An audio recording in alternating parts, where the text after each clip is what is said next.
যিনি এখানে আসছেন তার সম্পর্কে ফিডব্যাক জানান, আমাকে যদি কিছু বলার থাকে সেটা জানান, এবং দিন দিন এই অনুষ্ঠানটা এত সময় পার করে এত দূর এগিয়ে এসছে, আপনাদের নতুন যদি কোনো চাওয়া পাওয়া থাকে সেটাও আমাদেরকে জানান। নিঃসন্দেহে এটা যেহেতু আপনাদেরই অনুষ্ঠান, আপনাদের চাওয়া পাওয়ার কথা আমরা অবশ্যই বিবেচনায় রাখবো।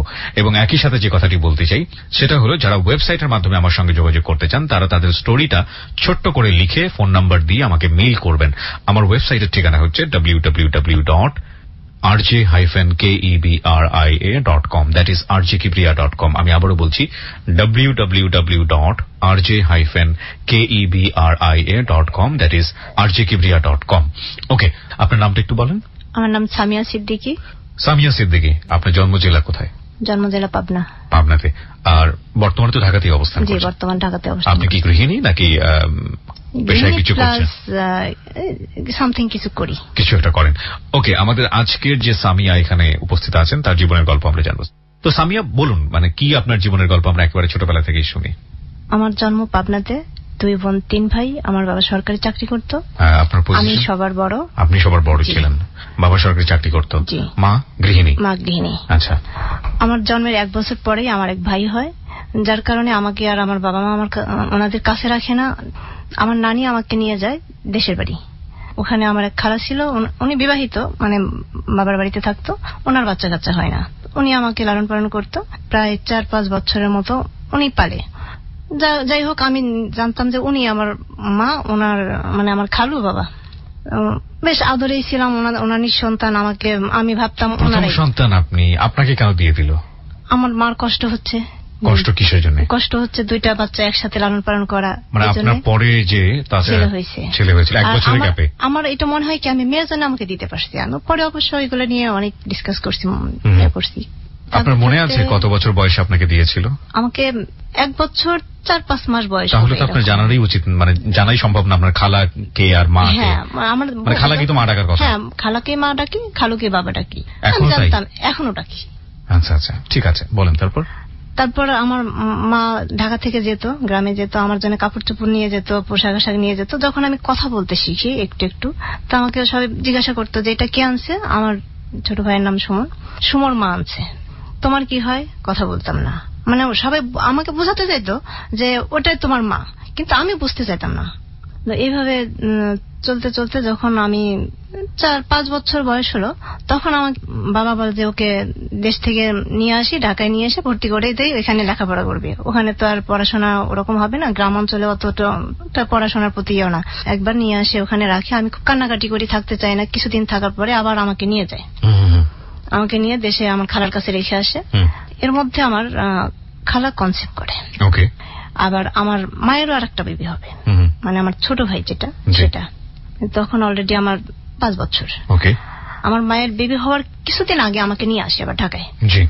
2 মাসের মধ্যে আমাকে পড়ানো, মানে যেভাবে ঢাকা স্কুলে ভর্তি করে আগে থেকেই, সেই 30 বছর আগেই যে ভর্তি পরীক্ষা নিয়ে অ্যাডমিশন নিয়ে ভর্তি করতে হতো। তো আমার বাবা 2 থেকে 3 মাসের মধ্যে আমাকে প্রচুর প্রেশার দিয়ে মানে সবকিছু শিখাই ফেললো। শেখানোর পরে আমাকে স্কুলে নিয়ে গেল। আমার অ্যাডমিশন নিল এক টিচার, মৌখিক ভাবে লেখা ক খ যাই হোক লিখতে বললো, লিখলাম। তিনি আমাকে ভর্তি নিয়ে নিল। এর মধ্যে আমার মায়ের একটা ছেলে হয়েছে, মানে আমার ছোট ভাইটা হয়েছে। আপনার মায়ের মানে জন্মদাত্রী মায়ের। আর ওদিকে আমার খালার একটা মেয়ে হয়। আমি বড় হচ্ছি, ওদিকে আমার ভাইও বড় হচ্ছে, মানে ছোটটা। তো আমার মনে হতো কি, আমার মা আমাকে নিজের সন্তানকে যেভাবে ভালোবাসে, আমাকে সেভাবে ভালোবাসে না। এক প্রকার যাকে বলে আমাকে ওই কি বলবো, এটা কিভাবে বোঝাবো, যে কাজের মেয়েদের যেরকম রাখে না, আপনার সাথে আমার সাথে আমার মা এই অ্যাটিটিউডটা করতো।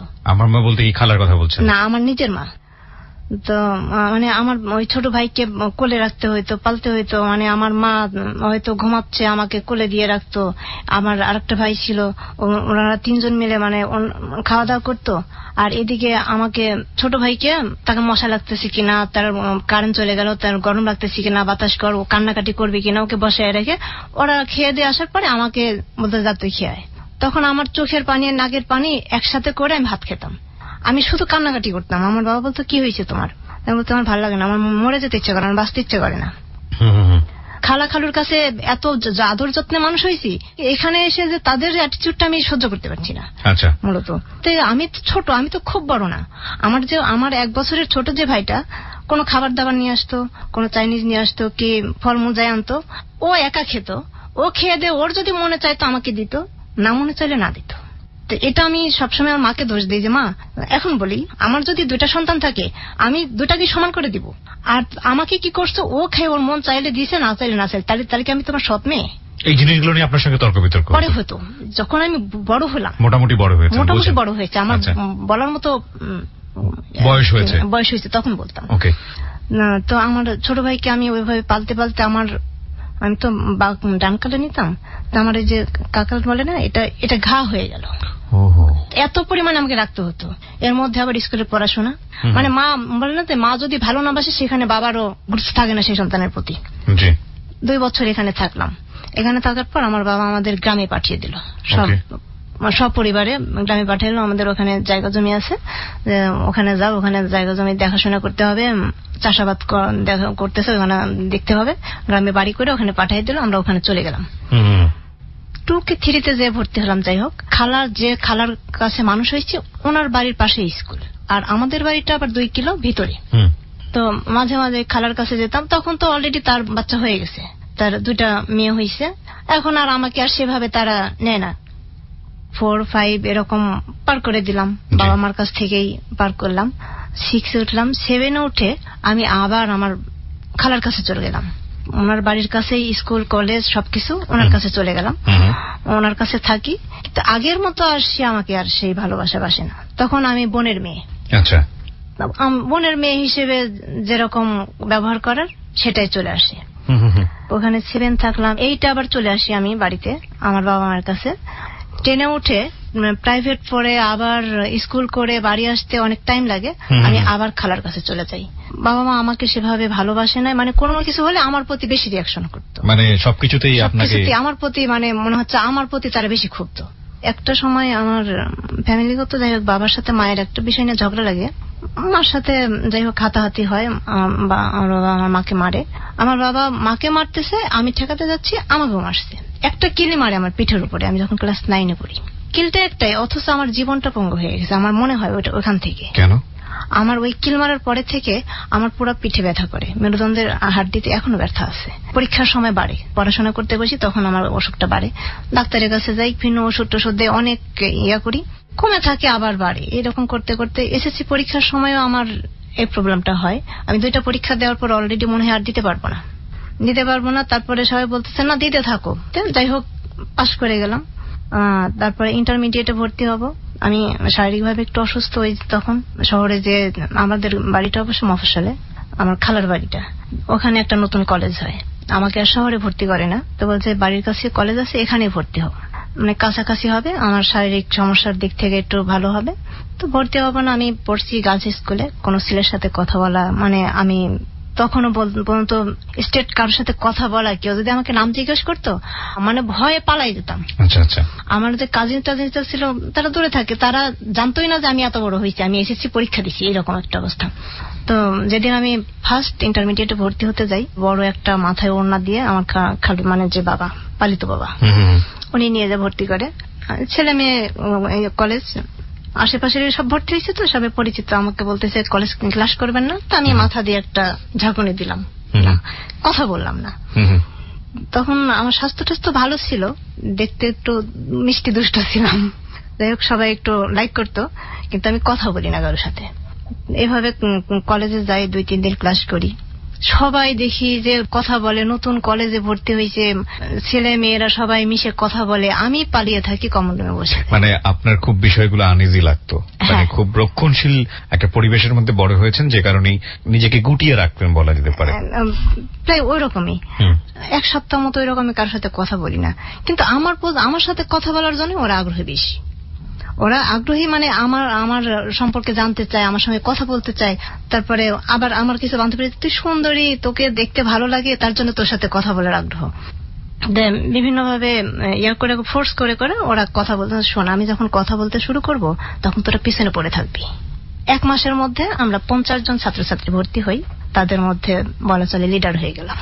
ওকে, দ্যাটস গ্রেট অ্যাচিভমেন্ট। যে মেয়েটা একদম ঘরে কোণে বসে থাকতো সে মেয়ে লিডার হয়ে গেল, রিয়েলি গ্রেট অ্যাচিভমেন্ট। আমাদের এক টিচার ছিল, ইংরেজির টিচার, উনি বলতেছে এই কলেজে যদি ইয়া থাকতো ছাত্র সংসদ থাকতো, তাহলে নির্বাচন থাকতো, তাহলে তো তুমি এক চান্সে ভিপি। মানে সবার এত পছন্দের হয়ে গেলেন আপনি। হ্যাঁ, স্যার থেকে শুরু করে ছাত্র ছাত্রী সবার কাছে। তারপরে কিছু কিছু আছে জেলাস করে, আমাকে স্যাররা কেন এত লাইক করে, ছেলেরা কেন এত লাইক করে, মেয়েরা কেন এত লাইক করে। তার মধ্যে মেয়েরা কিছু আছে ডিসলাইক করতো। নতুন কলেজ, বুঝতে পারছেন, টিচাররাও নতুন, কেবল সবাই অনার্স করে মাস্টার্স করে মানে টিচার হয়েছে। কলেজটাই নতুন 2 বছর হলো। আমার আগে ছিল, আমি সেকেন্ড ব্যাচ। তো টিচাররাও আনম্যারিড, অনেক টিচাররা লাইক করতো। আচ্ছা, তার মধ্যে একটা টিচার ছিলেন, ওনার অ্যাটিটিউড দেখে মানে কলেজে যদি একটা কুকুরও থাকতো সেও বুঝতে পারতো যে এই স্যার এই মেয়ের প্রতি এত দুর্বল, কিন্তু আমি তাকে লাইক করতাম না, কারণ আমি তাকে স্যার হিসেবেই সম্মান করতাম। আচ্ছা, আমি যদি ক্লাসে না যেতাম মনে হতো যে ওনার ক্লাসটা অন্ধকার, ক্লাস নিতেই পারছে না। 2 বছর পার হলো, ওইভাবেই ছেলেরা আসে, অন্য অন্য কলেজ থেকে আসে, অমুক মেয়েটাকে ভালো লাগছে, মানে ওদের ফ্রেন্ডদের মাধ্যম দিয়ে যদি আমার সাথে প্রেম করে তাহলে তারা প্রস্তাব দিয়ে দেয়। আমি আবার হাসিতে ওদেরকে উড়াই দিতাম যে না, আমি কাউকে পছন্দ করি না, কাউকে ভালোবাসতে পারবো না। একটা ফ্রেন্ড ছিল, মুন্না নাম ছিল, অনেক সিনিয়র ছিল, আমাদের সাথে এসে ভর্তি হয়েছে ইন্টারমিডিয়েট ঠিকই। তে বলতো টিচার এটা পছন্দ করে, ও বুঝতে পারছে 4-5টা টিচার লাইক করে, মানে যে টিচারটা বেশি লাইক করতো ওনার একটা ছবি যাই হোক কিভাবে পাইছে, পাসপোর্ট ছবি পেয়ে আমাকে বলতেছে যে এই দেখতো এটা পছন্দ হয়। কেন, এটা পছন্দ হলে তোর কি? যদি পছন্দ হয় তাহলে তোকে ওনার সাথে অ্যাড করাতে হবে কেন? উনি তো নিজেই অ্যাড, আমি রেসপন্স করি না, আমাকে লাইক করে বিধায় ও আবার ওদেরকে শোনায় শোনায় বলে যে এটা হচ্ছে হাতে ঘোড়ার খাবার, আমাদের মতো ইঁদুর চামচিকার খাবার না। এইভাবে মনে করেন যে ইন্টারমিডিয়েট পার হয়ে গেল। তখনও আপনার মনের জায়গা থেকে কাউকে ভালো লাগে? আমার মনের জায়গা থেকে ওই রকম ভাবে না, আমার ভিতরে এই টেন্ডেন্সির কাজ, মানে আপনি লাইক করছে সেটা আপনি ভালো লাগছে, সেই জিনিসটা আপনি এনজয় করছেন। এনজয় করতেছি, আমাকে লাইক করে, কিন্তু আমি কাউকে লাইক করি না। তো হ্যাঁ, ভাবি, চিন্তা করি, কিন্তু ওইভাবে কাউকেই পছন্দ করি না। আচ্ছা আচ্ছা, আমি এক টিচারকে পছন্দ করতাম, কিন্তু আমি তখন বলতে পারতাম না। আপনি এক টিচারকে পছন্দ করতাম, কিন্তু উনি আমাকে করতো, কারণ ওনার পার্সোনালিটি, ওনার আদর্শ এতই স্ট্রং ছিল, কিন্তু আমাকে কখনো বলতো না। একটা বিষয় খুবই গুরুত্বপূর্ণ, অন্তত প্রেমের ক্ষেত্রে আমি বলবো, মেয়েরা একটা জিনিস খুব পছন্দ করে, সেটা হচ্ছে ব্যক্তিত্ব, পার্সোনালিটি। তারপর ওনার জায়গায় উনি স্ট্রং, তবে ওনার অ্যাটিটিউড দেখে বুঝতাম যে হ্যাঁ উনি আমাকে পছন্দ করে, কিন্তু উনি বলেন আমাকে, আমি চাই যে উনি বলুক, উনি বললেই আমি রাজি, কিন্তু উনি কখনোই বলতো না। এভাবে মনে করেন আমার ইন্টারমিডিয়েট ছিল 97-তে, ওই যে অসুস্থতার কারণে আমি ইন্টারমিডিয়েট 97-তে গ্যাপ দিই।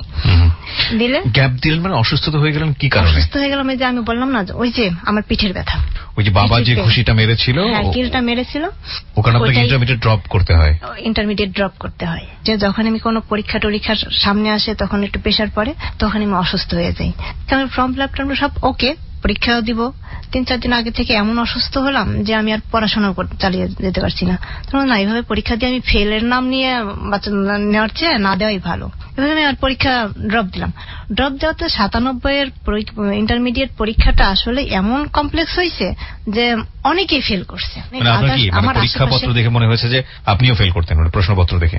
রেজাল্টের পরে মনে হলো আমিও ফেল করতাম, কিন্তু যখন পর্যন্ত রেজাল্ট হয় না তখন খালি আমার মনে হয় আর পড়াশোনা হবে না, সবাই পাস করে চলে যাবে, আমি পড়ে থাকবো, আবার পরীক্ষা দিব, কারোর সাথে নতুন করে হবে না, এই চিন্তাটা আসতো। তারপর যখন রেজাল্ট আউট হলো দেখলাম যে আমার আশেপাশের মানে সবাই ফেল, একটানা ফেল, এবং সেটা আপনাকে মনের সুখ দিল, মানে মনে মনে সুখ। সেটা হয়তো আমাকে আবার নতুন করে পরীক্ষা দেওয়ার স্বপ্ন দেখতে শুরু করলো। This is the true opinion, cause friend বা বন্ধু বান্ধব কেউ আমাকে ছেড়ে এগিয়ে যাবে, আমরা কেন জানি মন থেকে সেটা মানতে পারি না, তার চেয়ে বরং আমার সঙ্গে কেউ একজন থাকুক, সেটা ফেল করে হলেও থাকুক। আমরা এই জায়গাটাই খুবই স্বার্থপর, কিন্তু এটা হওয়া উচিত না, এই জায়গাটা উতরে যাওয়া উচিত। ওকে, বলেন তারপর। তো ঠিক আছে, ওরা যখন ফেল করছে তাহলে ওদের সাথেই তো আমি আছি। আমি আবার শুরু করলাম, আবার কলেজে যাই, তো টিচাররা বলতো তুমি দিলে মনে হয় পাস করতা। তখন আমি আবার ইন্টারমিডিয়েট 98-তে দেই, রেজাল্ট হয়, অনার্সে যে ভর্তি হই। আমি যে সেকশনে ভর্তি হই 300 ছাত্রছাত্রী এক সেকশনে, মানে আমরা একটু সকাল সকালে যেতাম যাতে প্রথম বেঞ্চটায় বসা যায়। নতুন নতুন সবাই বন্ধু বান্ধব পাইছে, সবাই দৌড়াদৌড়ি, লাফালাফি, ঝাপাঝাপি, কথাবার্তা যত যা আছে করে, কিন্তু আমি চুপচাপ নীরব থাকি। ক্লাস শেষ হলে কমন রুমে যেয়ে ঘুমাই। আচ্ছা, এরকম 1 সপ্তাহ চলার পরে ছেলেরা আমার সাথে কথা বলার জন্য আগ্রহী। আমার বান্ধবীদের বলে যে এই ওর সাথে একটু কথা বলাই দি না, ওরা আবার বলছে তুই কথা বল না, কথা বলে না যে। এরকম করতে করতে 1 সপ্তাহ পার হয়ে গেল। তো দ্বিতীয় সপ্তাহে আমার ওই ইয়ারমেট গুলা ওরা বের হতে এক লাইন দিয়ে, মেয়েরা বের হতে এক লাইন দিয়ে। তো ওরা কয়েকজন 10-12 জন ছেলে, ওরা হাতে গোনা বলতো সভ্য, শান্ত, মিষ্টি, ভদ্র, ভালো মেয়ে। তা দেখলাম যে আমি এটা ওদের সাথে যদি কথা না বলি তাহলে হয়তো ওরা এটা আমার পুরো ক্যাম্পাসে ছড়াই দিবে। তখন ওই সবাই আমাকে ওইটা বলেই চালাবে, আমাকে তার মুখ বুঝে থাকা যাবে না। তো 15 দিন হতে না হতে আমি সবার সঙ্গে কথা বলতে শুরু করলাম। তো এক ফ্রেন্ড এসে বলতেছে কথা কয় না। কে কথা বলে না? আমি কি বোবা? আমি কি কথা বলছি না? বলছে না এখন তো বলছো, আগে তো বলতা না। তো কথা বলতে বলতে এখন আমাদের একটা গ্রুপ হয়ে গেল। আমরা বেশ 4-5টা ছেলে আর 7-8টা মেয়ে মিলে 10-15 জনের মতো একটা গ্রুপিং হয়ে গেলাম। তা আমরা এই গ্রুপটা আড্ডা মারতাম। আমার এক ফ্রেন্ড ছিল আমার ইয়ারমেটি, ও আমাকে খুব লাইক করতো, কিন্তু আমি ওকে লাইক করতাম না। আচ্ছা। তো প্রতিদিন আমার জন্য আসতো, টোন আসতো, কিন্তু আমি কারোটাকে সাড়া দিতাম না।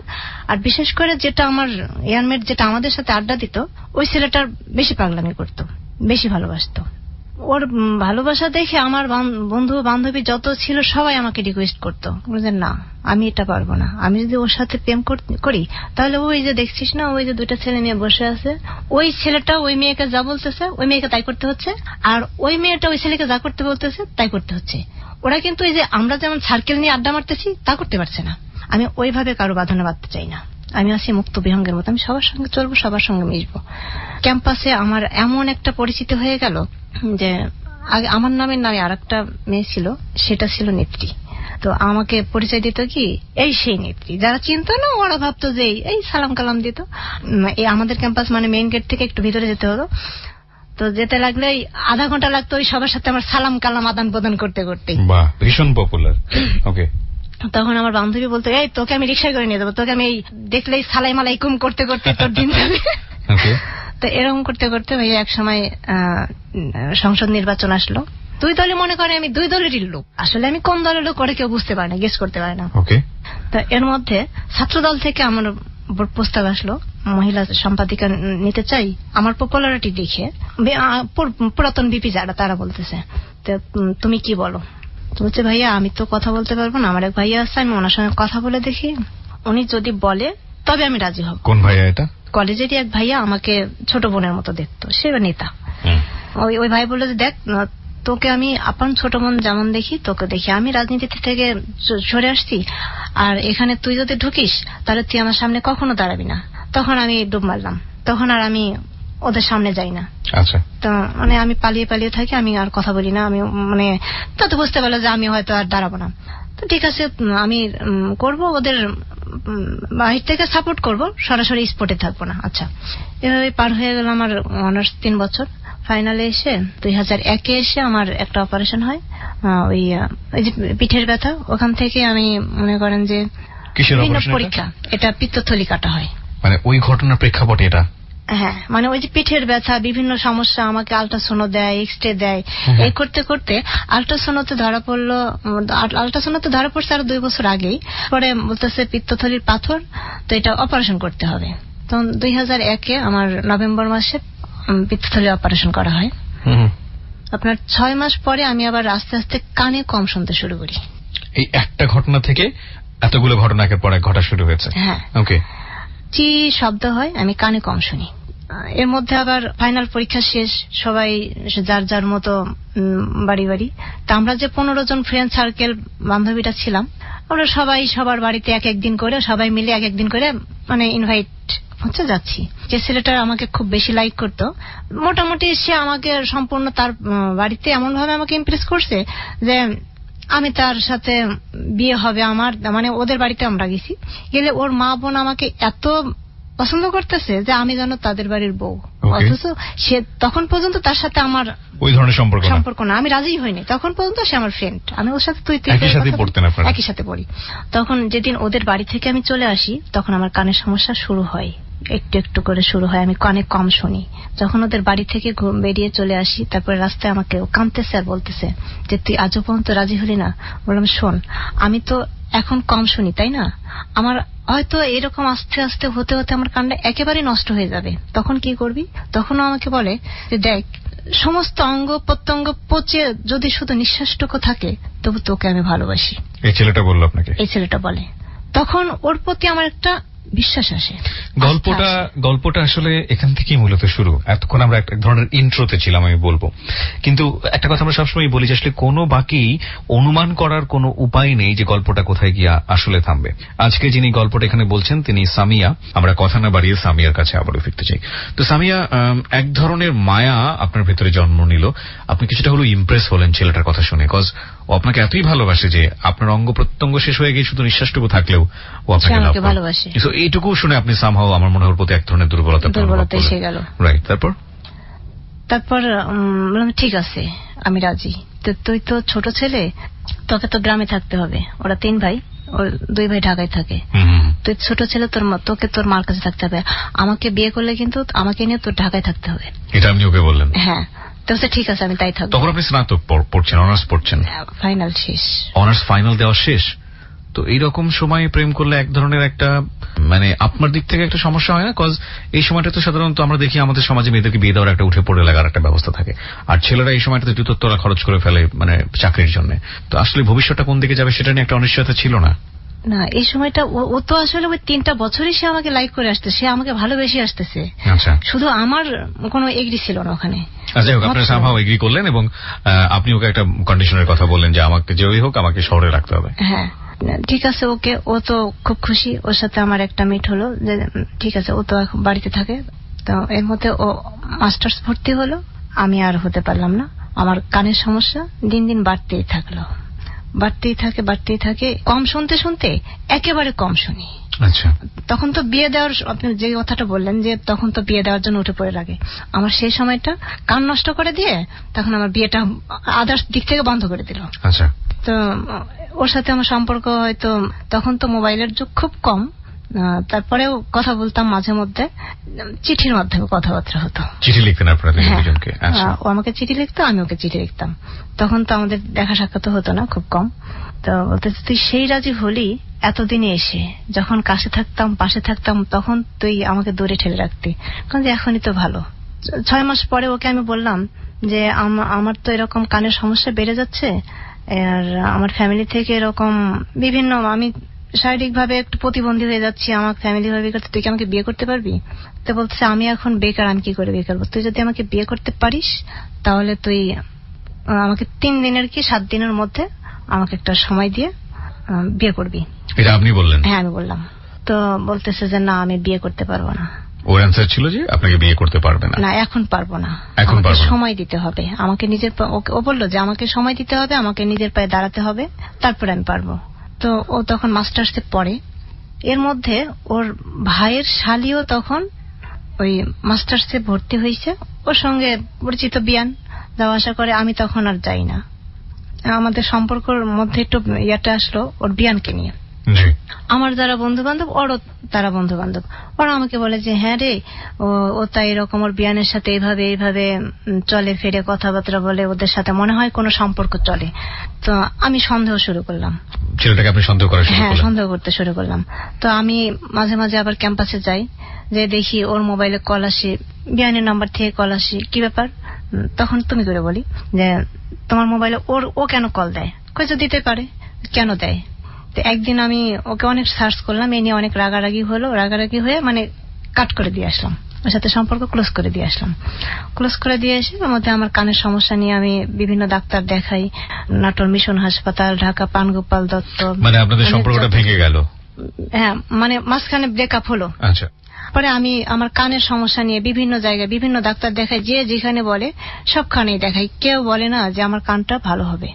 রাজশাহী দেখাই, ঢাকায় দেখাই, ওনারা বলে যে কানের মেশিন ইউজ করতে হবে। আমি মহাখালী হিয়ারিং সেন্টারে এসে কানের মেশিন কিনে নিয়ে গেলাম। মেশিনও ওই 4-5 মাস যাওয়ার পরে মেশিনও আর কাজ করে না, মেশিনটাও মানে ডিস্টার্ব হলো নাকি শুনতেই পাই না, জোরে জোরে চিল্লায় কথা বলতে হয়। আর সেই সময়টা আমি কারোর সঙ্গে মিশতে পারতাম না, কথা বলতাম না। আমি এত চঞ্চল মেয়ে একটা, হঠাৎ করে আমি ঘরের মধ্যে বন্দী হয়ে গেলাম, কোথাও যাই না। আমি যে ডাক্তারের কাছে যাই, ডাক্তারের কাছ থেকে যখনই ডাক্তার বলে দেয় যে না এই কান আর ভালো হবে না, তখন আমি ঘরের মধ্যে দরজা বন্ধ করে চিৎকার করে কান্নাকাটি করি। আমি সারা রাত ঘুমাই না, যখন ফজরের আজান পড়ে তখন আমি ঘুমাই সকাল 7টা পর্যন্ত। এভাবে আমার কাটে 3-4টা বছর। আস্তে আস্তে খালি আমি ধ্বংসের দিকে যাচ্ছি। মাঝে মাঝে মনে হতো কি, হঠাৎ করে রাত্রে বসে মনে হতো আমি আজকে আত্মহত্যা করি। এভাবে জীবন থেকে কি লাভ? আমি না পারতেছি মানুষের সঙ্গে মিশতে। তখন বিয়ে আসে, অনেকে জানে না তো আমি ঠসা হয়ে গেছি। তখনও বিয়ে আসে, ভালো ভালো বিয়ে আসে। মানে মফস্বল এলাকায় একটা শিক্ষিত মেয়ে, সে সময় দেখতে শুনতে যদি কোনো ভালো মেয়ে চাইতো যে একটা ভালো শিক্ষিত ভালো চাকরি করে ছেলে আছে, তোমাদের পরিচিত মেয়ে থাকলে অমুকের মেয়ে আছে, আমাকে দেখাই দিত। আমি তখন বলে দিচ্ছি যে না, আমি ঠসা অবস্থায় কোনোভাবেই কখনো কাউকে বিয়ে করব না। এই অভিশপ্ত জীবন নিয়ে আমি কারোর সাথে সংসার করতে যাব না। 5 সালের শেষের দিকে এসে হঠাৎ করে ওই ছেলেটা আমাকে একদিন ফোন দেয়। কোন ছেলে? যে আমাকে ভালোবাসে, যার ভালোবাসায় আমি ভালোবাসা মানে আপনার সঙ্গে ব্রেকআপ হয়ে গিয়েছিল, ব্রেকআপ হয়ে গেছিল যেটা, সে আমাকে কল দেয়। কল দিয়ে মানে মাঝখানে প্রায় 2 বছরের মতো ওর সাথে আমার কোনো কানেকশন নাই। তখন ও আমাকে ফোন দিয়ে বলে, আমি বোধহয় ভুল করছি, আমি তোমাকে ঠকায়ে এভাবে আমি নিজেও আসলে অভিশপ্ত হয়ে গেছি। কেন? কইছে না, আসলে আমি যেভাবে চাচ্ছিলাম, ওর ভাইয়েরা আবার বাইং হাউস টাউস ছিল, ভাবছিল যে আমাকে মেনে নিত ওদের ফ্যামিলি যদি আমি ঠসা না হতাম। যখনই আমার শুনছে যে আমি পুরো ঠসা হয়ে গেছি, তখন ওদের ফ্যামিলি থেকে বেঁকে বসছে যে না, এই মেয়েকে, ঠসা মেয়েকে বিয়ে করবি? ওর ভাই মা সবাই বলতেছে যে না, এটা হবে না। আচ্ছা, এই জন্য ও পিছিয়ে গেছে। 5 সালের শেষের দিকে এসে আমাকে বলতেছে, দেখ যাই হয়েছে, আসলে তোকে আমার পাশে দরকার। আমার ভাইদের মতো আমি দেখলাম যে না, তারা তো আমার কিছু করে দিচ্ছে না। যাই হোক, মাঝে মাঝে কিন্তু সেই ভালোবাসাটা আর নাই। হ্যাঁ, ওর সাথে মাঝে মধ্যে কথা বলি। এরকম করতে করতে পার হয়ে গেল আপনার 5 সালের নভেম্বর মাসে আমাদের পাবনা ডায়াবেটিস হাসপাতালে একটা ক্যাম্প বসে। 3 দিনের ক্যাম্পে ঢাকা থেকে বড় বড় ডাক্তার যায়। ডাক্তার দেখানোর পরে উনি বলতেছে যে আপনার কান অপারেশন করলে তো ভালো হবে। আমি তো অনেক দেখাইছি, কই আমার কান তো কেউ তো বলে নাই। তখন উনি আমাকে গ্যারান্টি দিয়ে বলতেছে যে, তো উনি বলছে আপনার কান অপারেশন করলে ভালো হবে। বিয়ে হয়েছে? জি না। এত বাচ্চা বয়সে এরকম হয়ে থাকলে কি আর হবে? বিয়ে হতে হবে। আমি অপারেশন করবো, আপনি চলে আসেন, মাস 2-3 পরে আমি অপারেশন করে দিব, কান ভালো হবে, বিয়ে হবে, আপনার বিয়েতে আমাকে ইনভাইট করবেন। অবশ্যই স্যার। তো এই কথা বলার পর আমি সাহস পেলাম। আমি 3 মাস পরে আবার আসি। মার্চ মাসের 26শে মার্চে আমাদের বাড়ির পাশে স্কুল আছে, স্কুলে খেলা হয়। এক আপা ছিল, কিন্ডারগার্টেনের ম্যাডাম। ওই আপার সাথে আবার আমাদের সম্পর্কটা খুব ভালো, বান্ধবীর মতো। তো ওনাকে একজন ফোন দেয় তো ডিস্টার্ব করে। তো ওই আপা আবার আমাকে ধরে দিচ্ছে, তুমি কথা বলো। আচ্ছা, যে ডিস্টার্ব করে তার সঙ্গে কথা বলো। হ্যাঁ, যে ডিস্টার্ব করে তার সাথে কথা বলতে বলে। তো কথা বলতে তখন আমি অলরেডি ঠসা। তো আমি তো কানে শুনি না, কম শুনি, আমি কি করে কথা বলবো? জোরে জোরে কথা বলতে বলবো। তখন অবশ্য আমার একটা মোবাইল আছে, তার মধ্যে ওনার সাথে কথা বলতে বলতে তো আমি আবার আমার মোবাইল থেকে ওনারে কল দিছি। দিলে পরে তো বলতেছে, আপনি কে ভাই, পরিচয় দেন। তো পরিচয় দেয় না, পরিচয় গোপন করে। তা আমিও পরিচয় গোপন করে ওনার সাথে এমনি ফাজলামো করে কথা বলি। 26শে মার্চ থেকে কথা বলতে বলতে এর মধ্যে এপ্রিল মাসের 6 তারিখে এই 10 দিন ওনার সাথে আমি কথা বলি কন্টিনিউ। উনি আমাকে ফোন দেয়, আমি কথা বলি। আচ্ছা, ফাজলামো করি। ওই সময়টা থেকে আপনার সম্পর্ক ছিল? মানে যে ছেলেটার সঙ্গে যে ছেলেটা আপনাকে সরি বললো, তার সঙ্গে কি সম্পর্ক ছিল? সম্পর্ক ওইভাবে না, মাঝে মাঝে কথা বলি, কিন্তু ওইভাবে কোনো সম্পর্ক না। তারপরে 6 তারিখে মানে আমার একটা মোবাইলে রং নাম্বার থেকে কল আসে। তো আমি কথা বলি। তো পরিচয় চাই, পরিচয় দেয় না। এটা রং নাম্বার থেকে কল আসে মানে আপনি তো একটা রং নাম্বারে কথা বলতেনি বোধহয়, সেটা তো আপনাকে দিল একটা নাম্বার, ভদ্রমহিলা কেউ একজন। হ্যাঁ, না এই লোকটাই আবার যার সাথে রং নাম্বারে কথা বললাম 6 তারিখে, ওই লোকই আবার এনাকে দিছে। তো ওনাকে কি আপনি ফোনটা দিয়েছেন? মানে আপনার নাম্বারটা দিয়েছিলেন আগের যে যার সঙ্গে কথা বলতেন? হ্যাঁ, উনি আমার নাম্বারে কথা বলতো। উনি আবার আমার নাম্বারে কথা বলতো, কিন্তু উনি আবার আরেকজনকে দিছে যে এই মেয়েটা পরিচয় দেয় না, তুমি এর সাথে কথা বলে। ওকে, তার মানে যার সঙ্গে কথা বলতেন, টাইম পাস করতেন, ওকে আপনি আপনার সেল নাম্বারটা দিয়েছিলেন, সে আবার আরেকজনকে দিয়েছে। ওকে, তারপর আনুমানিক বিকেল 3টা বাজে। সেদিন খুব বৃষ্টি হচ্ছে, বৃষ্টির মধ্যে উনি আমাকে কল দিছে। আপু, আপনার নামটা? আমি আপনার পরিচয় না জেনে আমি আমার নাম বলবো কেন? তা আপনি কে? আমার সন্দেহ হচ্ছে যে ওই লোকই একে নাম্বারটা দিছে। আচ্ছা, আপনি সত্যি কথা বলেন তো, আপনি আমার নাম্বার পেলেন না? আমার নাম্বার তো কেউ জানে না।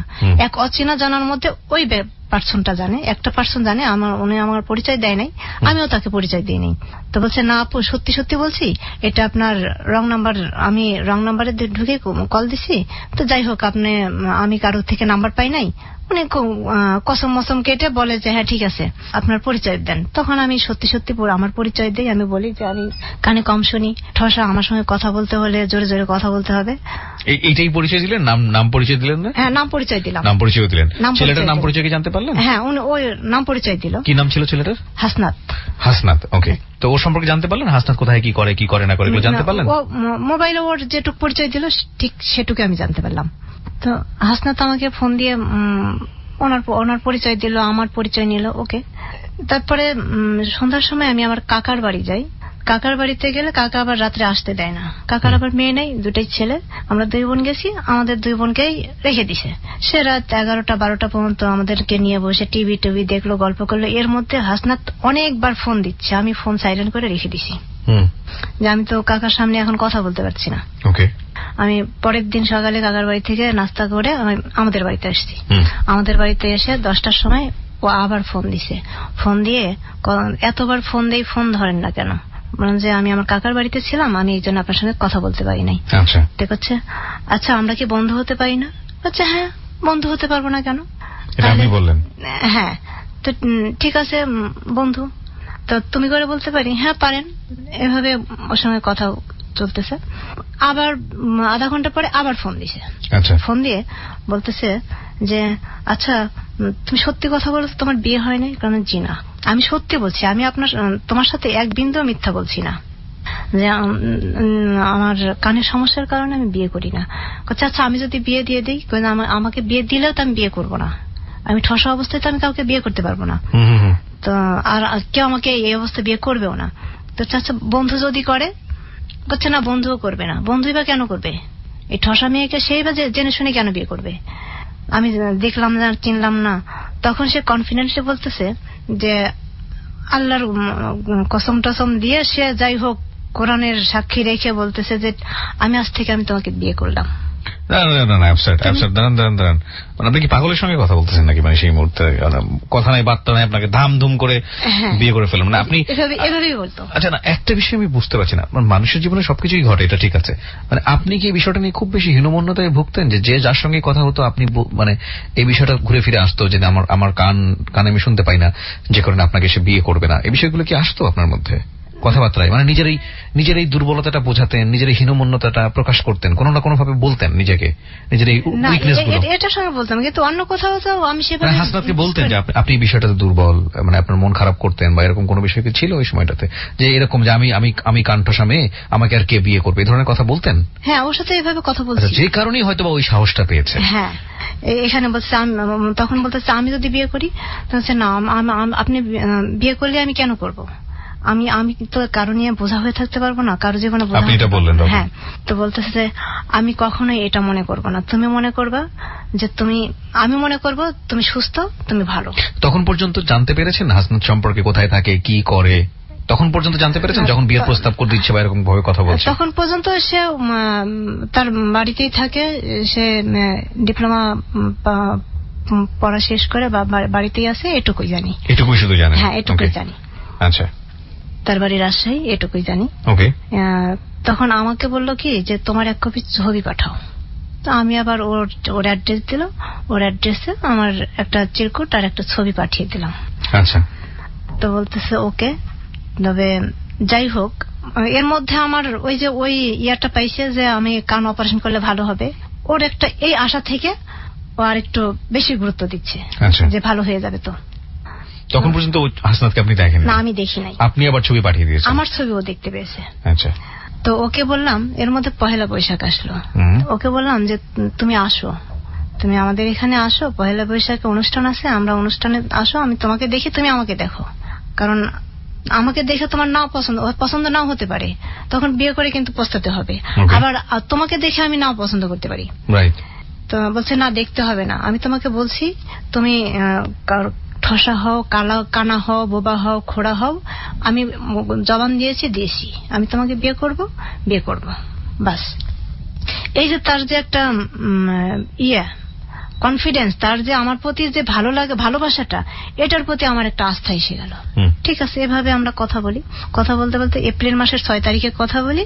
ওর আগ্রহে মানে ওই আমাকে যত দ্রুত পারতেছে যে আমাকে যেন ও পারলে যেন ও নিজেই আমাকে নিয়ে অপারেশন করাবে এরকম ভাব দেখাচ্ছে। তখন আমি ফ্যামিলিকে চাপ দিই তাড়াতাড়ি আমাকে টাকা পয়সা অ্যারেঞ্জ করে চলো যাই ঢাকা যেয়ে কান অপারেশন করে আসি। আমার ফ্যামিলিকে বললাম, তো আমাকে নিয়ে আসলো এপ্রিল মাসের 26 তারিখে 2006 সালের। ঢাকায় নিয়ে এসে আমার এক খালাতো বোনের বাসায় উঠলাম।